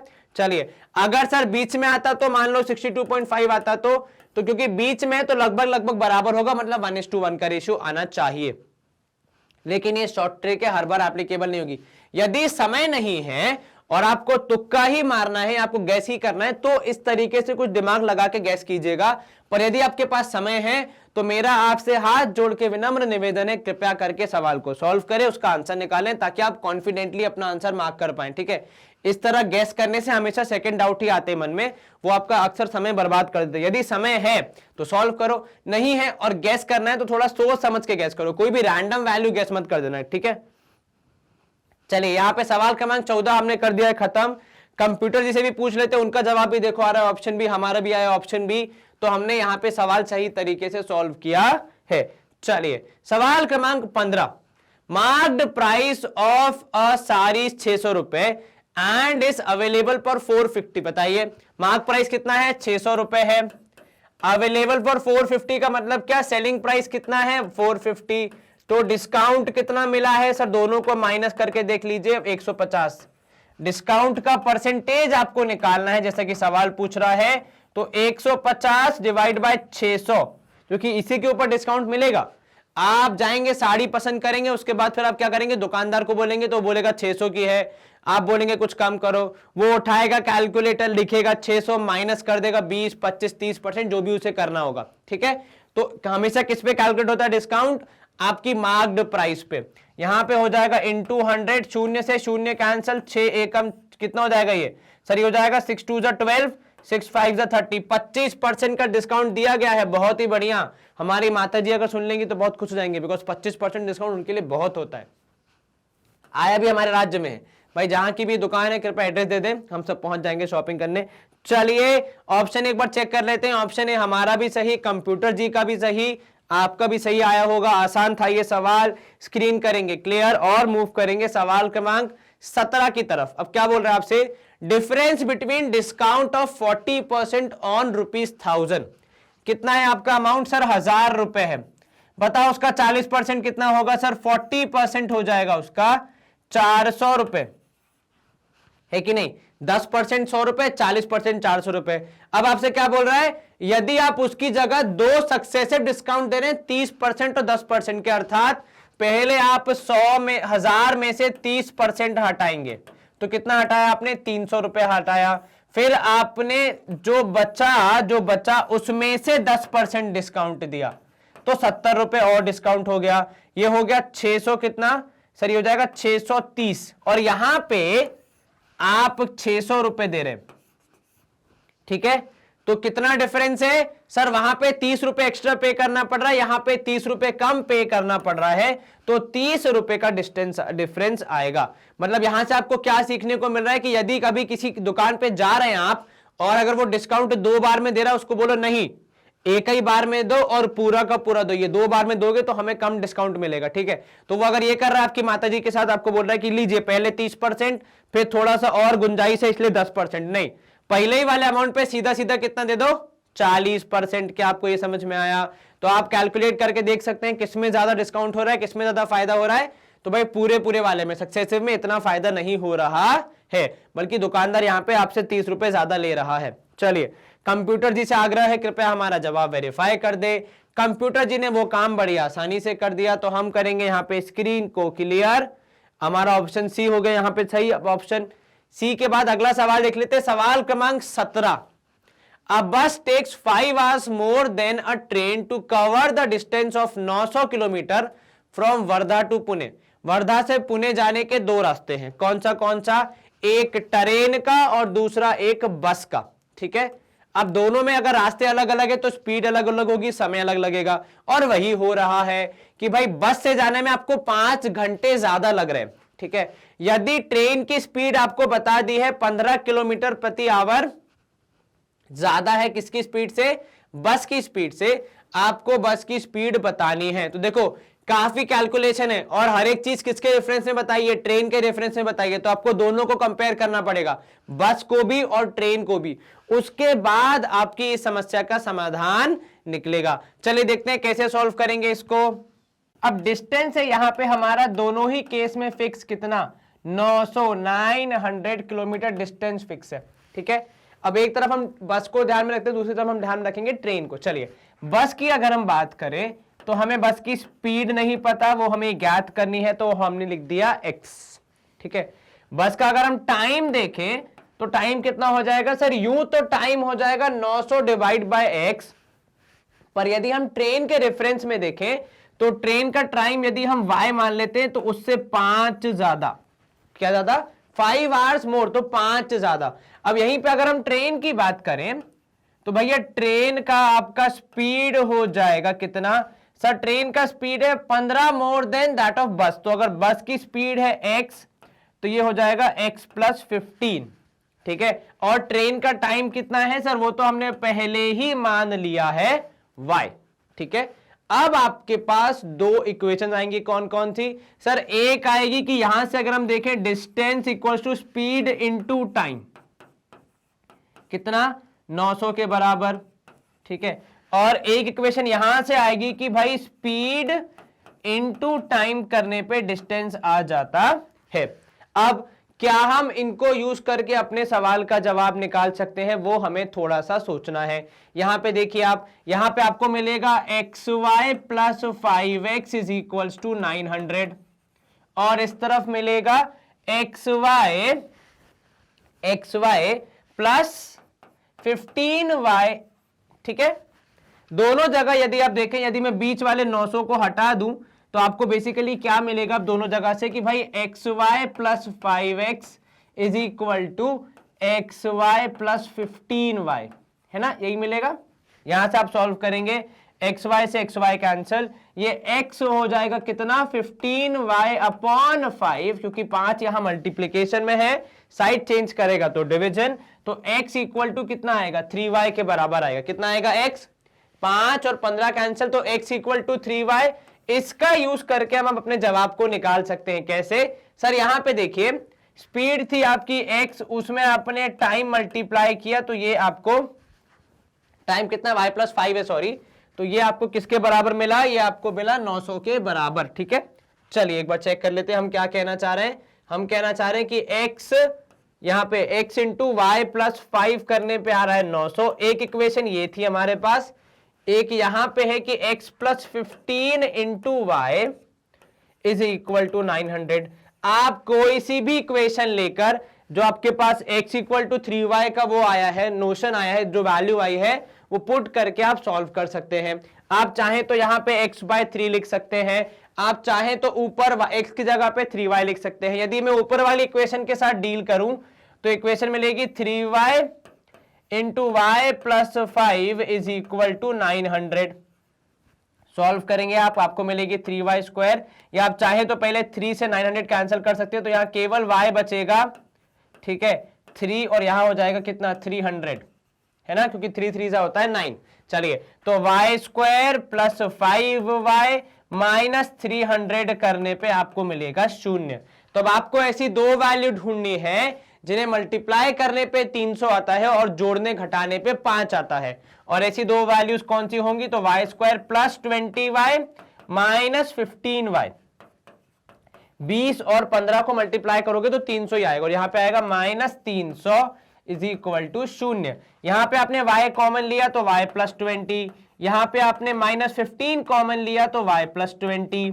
ठीक है, दोनों जगह आपने सॉल्व किया, आपको मिलेगा y माइनस 15 और यहां मिलेगा y plus 20 equal to 0। y की दो पॉसिबल वैल्यूज, या तो 15 या फिर माइनस 20। इसमें से आप माइनस 20 ले नहीं सकते क्योंकि नेगेटिव होता नहीं है कभी टाइम, तो y आ जाएगा 15। और यदि y है 15 तो इसका यूज करके, ये जो हमारा रिलेशन आया था यहां का यूज करके हम x निकाल सकते हैं कितना, y का 3 गुना। 15 3 आपका हो जाएगा 45। तो ऑप्शन डी होना चाहिए आपका सही उत्तर। कैसे सॉल्व किया आपने सवाल को, सर बहुत ही आसानी से, एकदम बेसिक कॉन्सेप्ट यूज किया हमने कि भाई बस की स्पीड, बस का टाइम, ट्रेन की स्पीड, ट्रेन का टाइम। जो वैल्यूज पता थी वो लिख दी, जो नहीं पता थी उन्होंने x और y के यूज में रूप में यूज किया।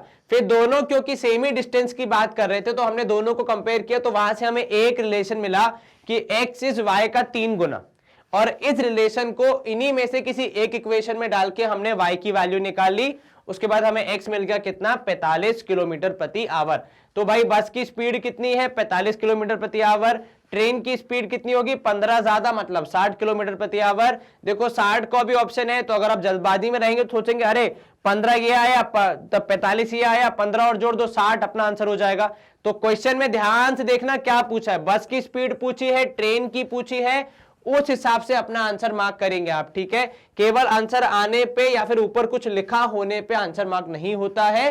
पूरा सजगता के साथ, पूरी अवेयरनेस के साथ आप अपना आंसर मार्क करें, तभी आपके अच्छे मार्क्स आएंगे। चलिए एक बार कंप्यूटर जी के साथ वेरीफाई कर लेते हैं। उनका जवाब भी आ रहा है ऑप्शन डी, मतलब हमने और उन्होंने सवाल को सही तरीके से सॉल्व किया है। हम करेंगे यहाँ पे स्क्रीन को क्लियर।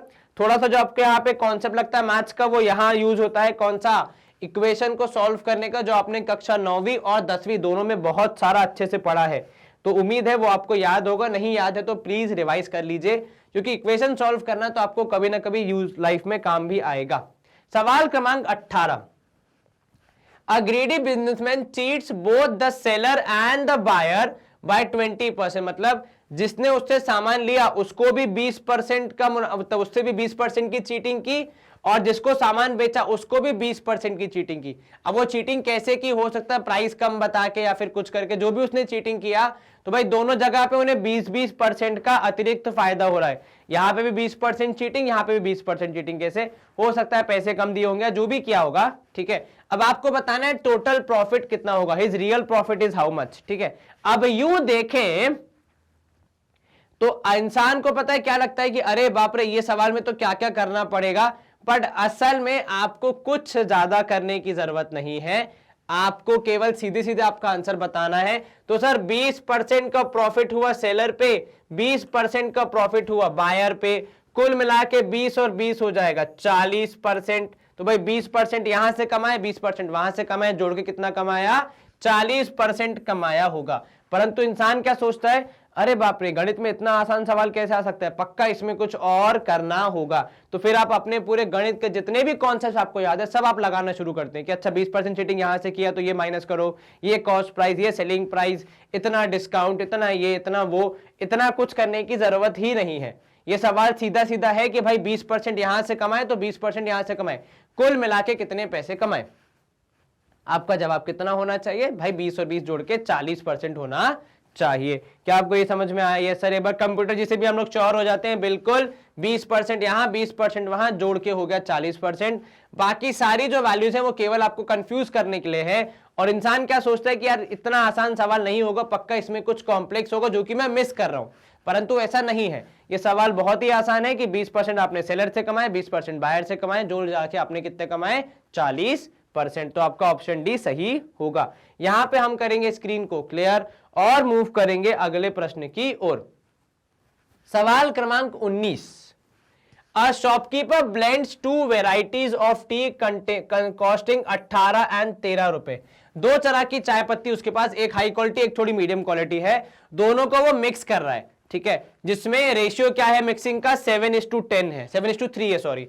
अब आपसे वो पूछ रहा है कि यदि वो इस मिक्स की हुई चाय पत्ती को 18.15 पर 100 ग्राम बेच रहा है, आपको कितने % प्रॉफिट होगा। अब देखो यहां पे सबसे पहले हमें क्या गौर करना है कि आप देखो जो आपकी प्राइसिंग है, जो कॉस्ट है उसका वेट और जो सेलिंग प्राइस है उसका वेट सेम है। तो मतलब यहां पे आपको ज्यादा कैलकुलेशन नहीं करना है। अक्सर सवालों में क्या होता है कि जो कॉस्टिंग है उसका वेट अलग दिया होता है, वो हो सकता है किलो में दिया होता है या ग्राम में दिया होता है, पर जो सेलिंग वाला है उसका वेट अलग दिया होता है। तो वेट अलग अलग होने से आपको थोड़ी ज्यादा कैलकुलेशन करके दोनों को एक कॉमन प्लेटफॉर्म पे लाना पड़ता है। यहां पे ऑलरेडी कॉमन प्लेटफॉर्म पे है, बस खाली आपको क्या करना है, आपको एडजस्टेड कॉस्ट प्राइस निकालनी है। अब सर ये एडजस्टेड कॉस्ट प्राइस मतलब दोनों के हिसाब से लगाई हुई कॉस्ट प्राइस कैसे निकालेंगे। देखो ये जो 100 ग्राम चाय है इसमें क्या बंटवारा हुआ है, तो सर बंटवारा हुआ है 7:3 का।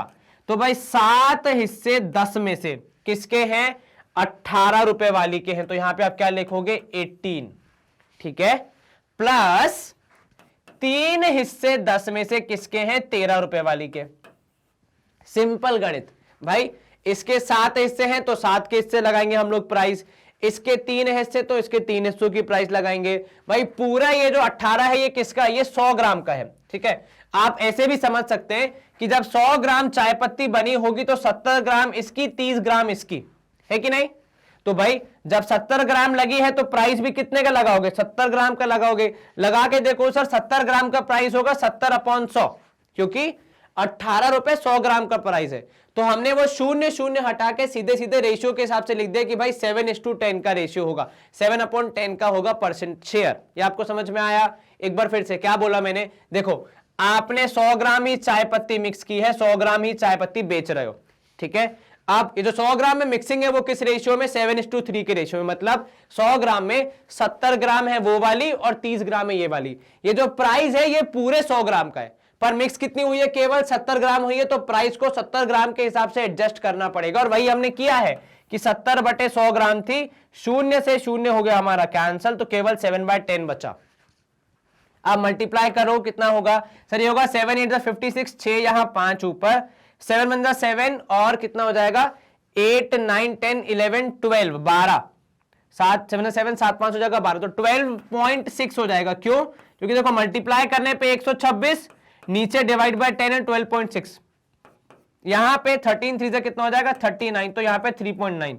इनको ऐड करोगे आपको फाइनल कॉस्ट प्राइस कितनी मिलेगी, सर ये हो जाएगा 9 और 6 15, 1 कैरी, 3 2 5 1 6 और यहां पे हो जाएगा 16.5। अब आप बेच कितने की रहे हो, आप बेच रहे हैं 18.15 में, ठीक है। उसमें से आपका प्रॉफिट कितना होगा, सर कॉस्ट प्राइस को माइनस कर दीजिए, आपको प्रॉफिट मालूम चल जाएगा। प्रॉफिट होगा हमारा यहां पे 18 की जगह 17 और यहां हो जाएगा कितना 11 की जगह, यहां पे 11, यहां पे 5, 11 में से 5 गया तो 6 और 1.65, तो भाई 1.65 इज डिवाइडेड बाय 16.5, देखो कितना आसान हो गया हमारा कैलकुलेशन, इनटू 100। अब यहां से आप अगर डेसिमल को एक प्लेस से शिफ्ट कर देंगे, ठीक है, तो यहां पे क्या हो जाएगा, ये कैंसिल हो जाएगा और इंटू 10 आ जाएगा, ठीक है, क्योंकि आपने डेसिमल को एक प्लेस से शिफ्ट किया है, तो वो कैसे हो जाता है, सॉरी डिवाइड बाय 10 आ जाएगा, सॉरी यहां पे आ जाएगा इंटू 10, क्योंकि जब आप डेसिमल को एक प्लेस से शिफ्ट करते हैं न्यूमरेटर में, तो डिनोमिनेटर में एक जीरो एक्स्ट्रा आ जाता है, ठीक है। यहां पे शून्य से शून्य कैंसिल, 16.5 पूरा पूरा कैंसिल, तो आपका आंसर कितना आएगा, केवल 10% ही आएगा। तो ऑप्शन डी 10% को हम कर सकते हैं यहां पे मार्क, ये होगा आपका ऑप्शन। एक बार कंप्यूटर जी से वेरीफाई कर लेते हैं, ऑप्शन डी 10% चाहिए है क्या, जी हाँ बिल्कुल। कैलकुलेशन इतनी टफ नहीं थी, केवल क्या यूज करना था, हमें थोड़ा सा लॉजिक यूज करना था। और कई बार सवाल को देख के जो हम डर जाते हैं ना कि अरे बाप रे यहाँ पे ये रेशियो है, ये इतना कुछ था ही नहीं, इसमें बहुत सिंपल सा था। और आपको कैसे मालूम चला सिंपल सा है, कि दोनों के वेट, मतलब जिसको मिक्स किया है और जो मिक्स करने के बाद रिजल्ट आया, उनका जो वेट है जिसके हिसाब से प्राइस दिया है वो सेम था, तो वो काफी बड़ा एक हमारे लिए एडिशन था कि काफी आसानी से अब तो हो जाएगा, कोई दिक्कत नहीं आएगी, ठीक है। चलिए यहां पे हम करेंगे स्क्रीन को क्लियर, मूव करेंगे। सवाल क्रमांक 20 है हमारा, a person borrows a certain amount of money at 5% simple interest, ठीक है, 5% सिंपल इंटरेस्ट पे लिया है, बहुत बढ़िया, and lends that amount to another person at 10% compound interest. अरे बाप रे, लिया सिंपल पे, दिया कंपाउंड इंटरेस्ट, वो भी डबल इंटरेस्ट रेट, बहुत बढ़िया, बहुत अच्छी कमाई होगी। 3 साल बाद उनको 905 रुपए का प्रॉफिट हुआ, बताइए फाइंड द अमाउंट। अब आपको अमाउंट पता लगाना है कितना होगा। तो पहले एसआई की बात करते हैं, भाई कितना उनकी जेब से जाएगा, तो भाई उनको पे करना पड़ेगा सिंपल इंटरेस्ट कितना, सर जो भी आपका वो था प्रिंसिपल इंटू आप करेंगे रेट ऑफ इंटरेस्ट इंटू करेंगे टाइम होल डिवाइड बाय 100, यही होगा जी सर। कितना होगा ये कैलकुलेट करने पे, सर सिंपल इंटरेस्ट आएगा आपका 5 3 15x अपॉन 100। चलिए अब बात करते हैं कंपाउंड इंटरेस्ट की, वो कैसे निकालते हैं। सर कंपाउंड इंटरेस्ट निकलेगा, पहली बात तो हमारा अमाउंट निकाल के, तो अमाउंट हो जाएगा x plus 10 upon 100 whole power कितना 3, है ना, और माइनस कर देंगे इसमें से हम हमारा एक्चुअल प्रिंसिपल, तो माइनस x, और इन दोनों का गैप कितना है 905 रुपए, तो हम वो भी लगे हाथ लिख ही लेते हैं। आप चाहे तो यहां पे 0 से 0 कैंसिल कर दीजिए, यहां पे कैंसिल कर दीजिए 5 से, तो 5 3 15, तो 3x, और यहां पे 5 कितने जा 520 जा हो जाएगा, है ना। चलिए तो 3x बाई 20, 5 3 15 और 5 2 10। चलिए अब यहां पे आप सॉल्व करेंगे, आपको मिलेगा x इंटू एलसीएम लेने के बाद 11/10 होल पावर 3 माइनस x, ये हो गया आपका कंपाउंड इंटरेस्ट। इसमें से आप माइनस करेंगे सिंपल इंटरेस्ट, क्योंकि वो आपने पे किया है किसी और को, तो आपका कितना है इनकम 905 रुपए, ठीक है। चलिए 11 का क्यूब होगा 1331, तो 1331x whole upon 10,000 whole upon 1000, sorry because 10 का क्यूब कितना हो जाएगा 1000, minus x minus 3x upon 20। क्या करना पड़ेगा यहाँ पे सर, एलसीएम लेना पड़ेगा।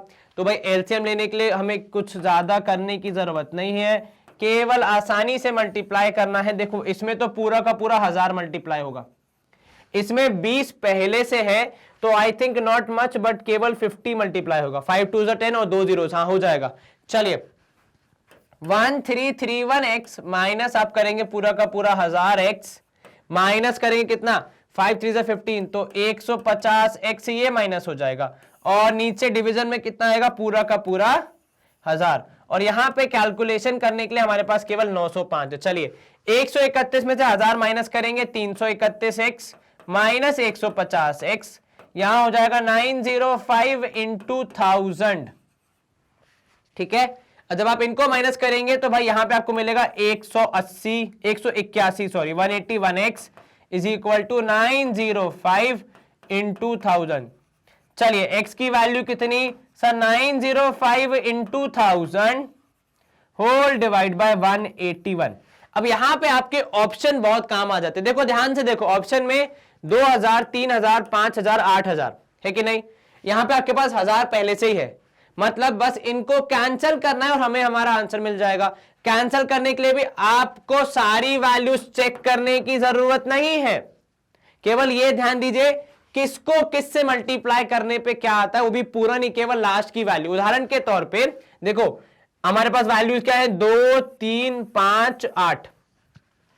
181 में 2 मल्टीप्लाई करोगे लास्ट में 2 आएगा, 181 में 3 मल्टीप्लाई करोगे लास्ट में 3 आएगा, 181 में 5 मल्टीप्लाई करोगे लास्ट में 5 आएगा, और 181 इंटू 5 करोगे तो एक्चुअली 905 आता है, तो आपका आंसर आएगा 5000। तो जब आप ऐसे कैलकुलेशन वाले मोड में हो ना, जब आपका केवल लास्ट का कैलकुलेशन बाकी हो, कृपया करके एक बार ऑप्शंस को देख के जांच लें कि किस तरीके से हमारा आंसर आ रहा है, ताकि हम कैलकुलेशन में उस हिसाब से आगे बढ़ पाए। ठीक है, तो कई बार क्या होता है, आपको पूरी कैलकुलेशन करने की जरूरत नहीं पड़ती है, आपको केवल यह देखना पड़ता है कि भाई इनमें से कौन सी वैल्यू ज्यादा प्रोबेबल है। जैसे यहां पे जैसे ही मैंने देखा कि मैं इस कैलकुलेशन वाले मोड में आ गया हूं, मैंने अपने ऑप्शंस को चेक किया, ऑप्शन में चारों में 1000 तो आ ही रहा था, जो कि हम पहले से मल्टीप्लाई 1000 तो कर ही रहे हैं। ठीक है, तो पीछे के 3 जीरो तो यहां पे फिक्स हो गए, बचे क्या, बची आगे की वैल्यू, तो वो हमने थोड़ा नाप तोल के कि इनमें से कौन सी वैल्यू पॉसिबल है उस हिसाब से अपना आंसर मार्क किया है। तो यहां पे हम करेंगे ऑप्शन सी 5000 को मार्क, जो कि हमारा आंसर होगा। इसी के साथ ये सवाल होता है हमारा सॉल्व, एक बार कंप्यूटर जी से वेरीफाई कर लेंगे हमारा जवाब।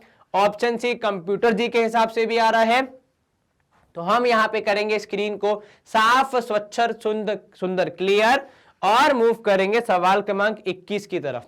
सवाल क्रमांक 21, a lady reaches her office 20 minute late by travelling at the speed of 20 kilometre per hour. ठीक है, चलिए तो एक मान लेते हैं उनकी जो ओरिजिनल स्पीड को हम मान लेते हैं एस। तो यहां पे क्या बोल रही है, स्पीड कितनी है, स्पीड है 20 किलोमीटर पर आवर। ठीक है, और यदि वो 20 की स्पीड से जाती हैं तो उनको क्या लगता है, टाइम। सर टाइम उनको लगता है, यहां पे S1 लिख दो, T1 लिख दो, कि जो ओरिजिनल टाइम है, जो ओरिजिनल टाइम उनको लगना चाहिए था उससे 20 मिनट अधिक। तो देखो स्पीड आपकी आवर में है तो टाइम को भी आवर में लिखो, तो 20 मिनट मतलब कितना, 20/60। क्या आपको यह समझ में आया मैंने क्या बोला?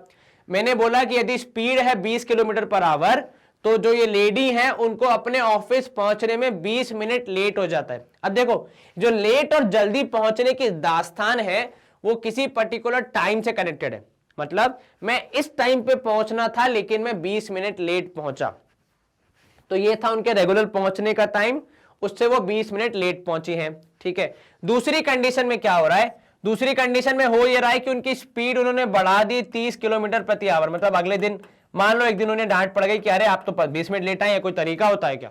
तो अगले दिन वो लोग 30 किलोमीटर की स्पीड से उन्होंने गाड़ी चलाई।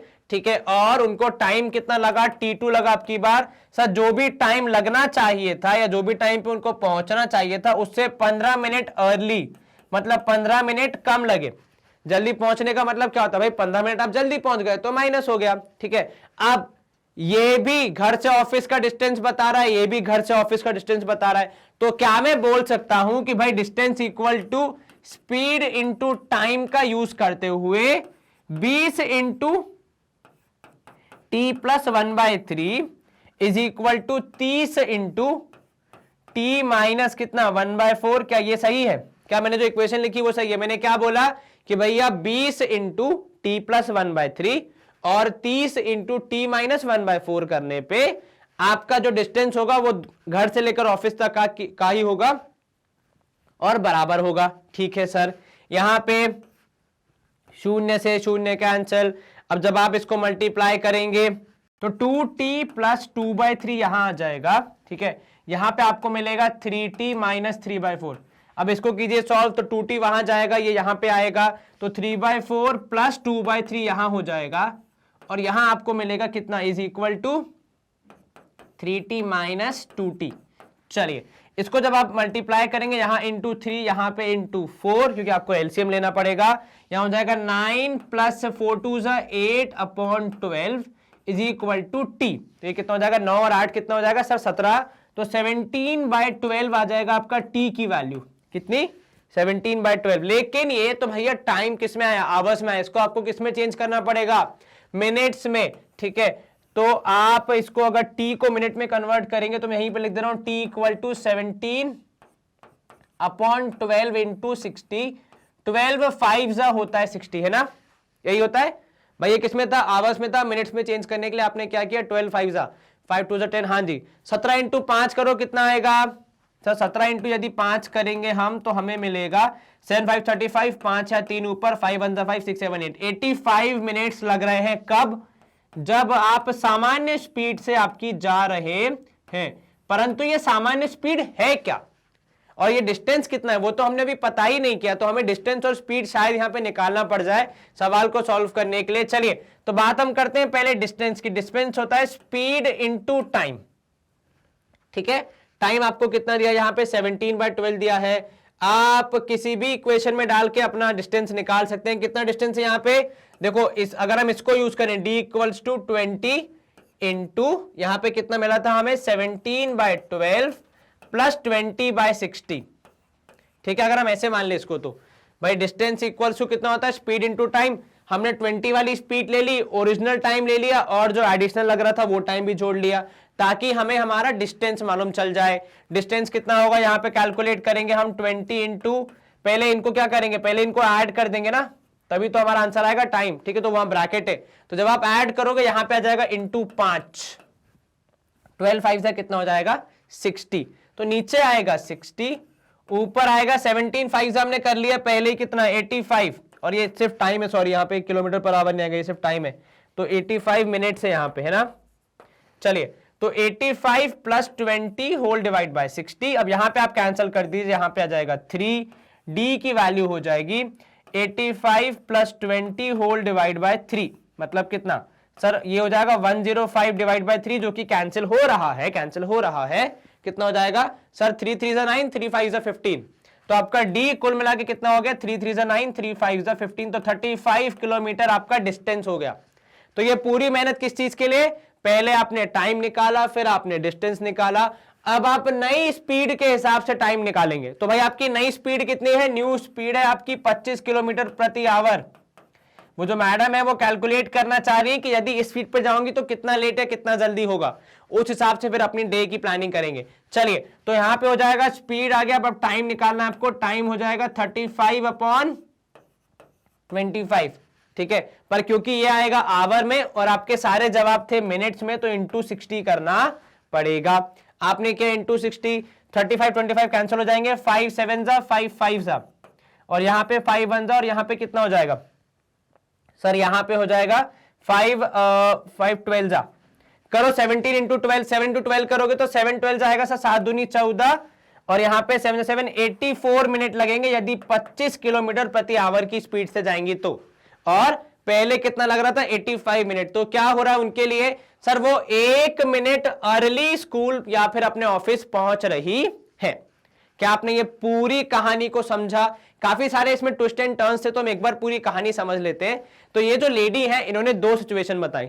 एक दिन वो 20 किलोमीटर प्रति घंटे की रफ्तार से गई तो 20 मिनट लेट पहुंची।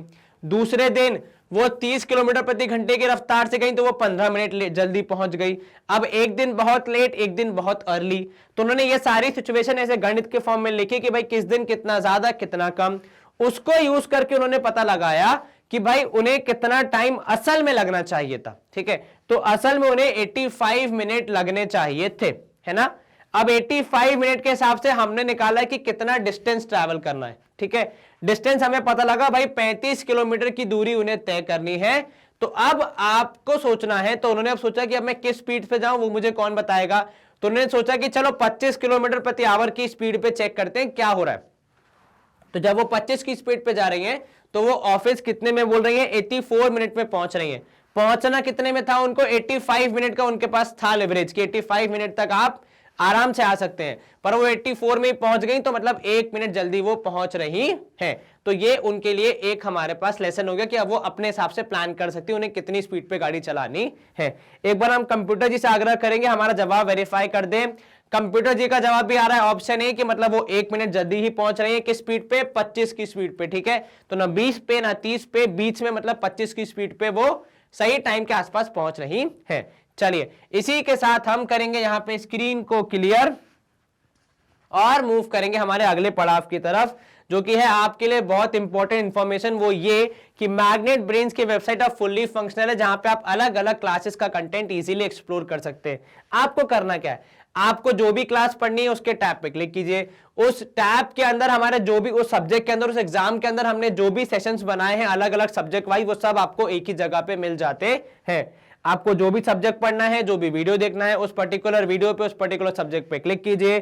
कुछ इस तरीके से आपको एक चैप्टर वाइज लिस्ट मिल जाएगी, भाई कितने लेक्चर हैं, कब कितनी किसकी ड्यूरेशन है, आप उस हिसाब से अपनी प्लानिंग कर सकते हैं और अपनी पढ़ाई कर सकते हैं। बस आपको करना क्या है, वॉच नाउ के टैब पे क्लिक करना है। जैसे ही आप वॉच नाउ के टैब पे क्लिक करते हैं, कुछ इस तरीके से आपके सेशंस खुल जाते हैं हूबहू यूट्यूब जैसे, ना कोई एडवर्टाइजमेंट, ना कोई ब्रेक, ना कोई डिस्ट्रैक्शन, केवल और केवल पूरा ध्यान किस पे रहता है, यहाँ पे आपका और हमारा पढ़ाई पे रहता है। तो ये काफी अच्छी यहाँ पे हमने ऐप डेवलप कर दी आपके लिए, ताकि आपका समय बचे और आपका पूरा ध्यान पढ़ाई पे ही रहे। And with this we come to the end of our session.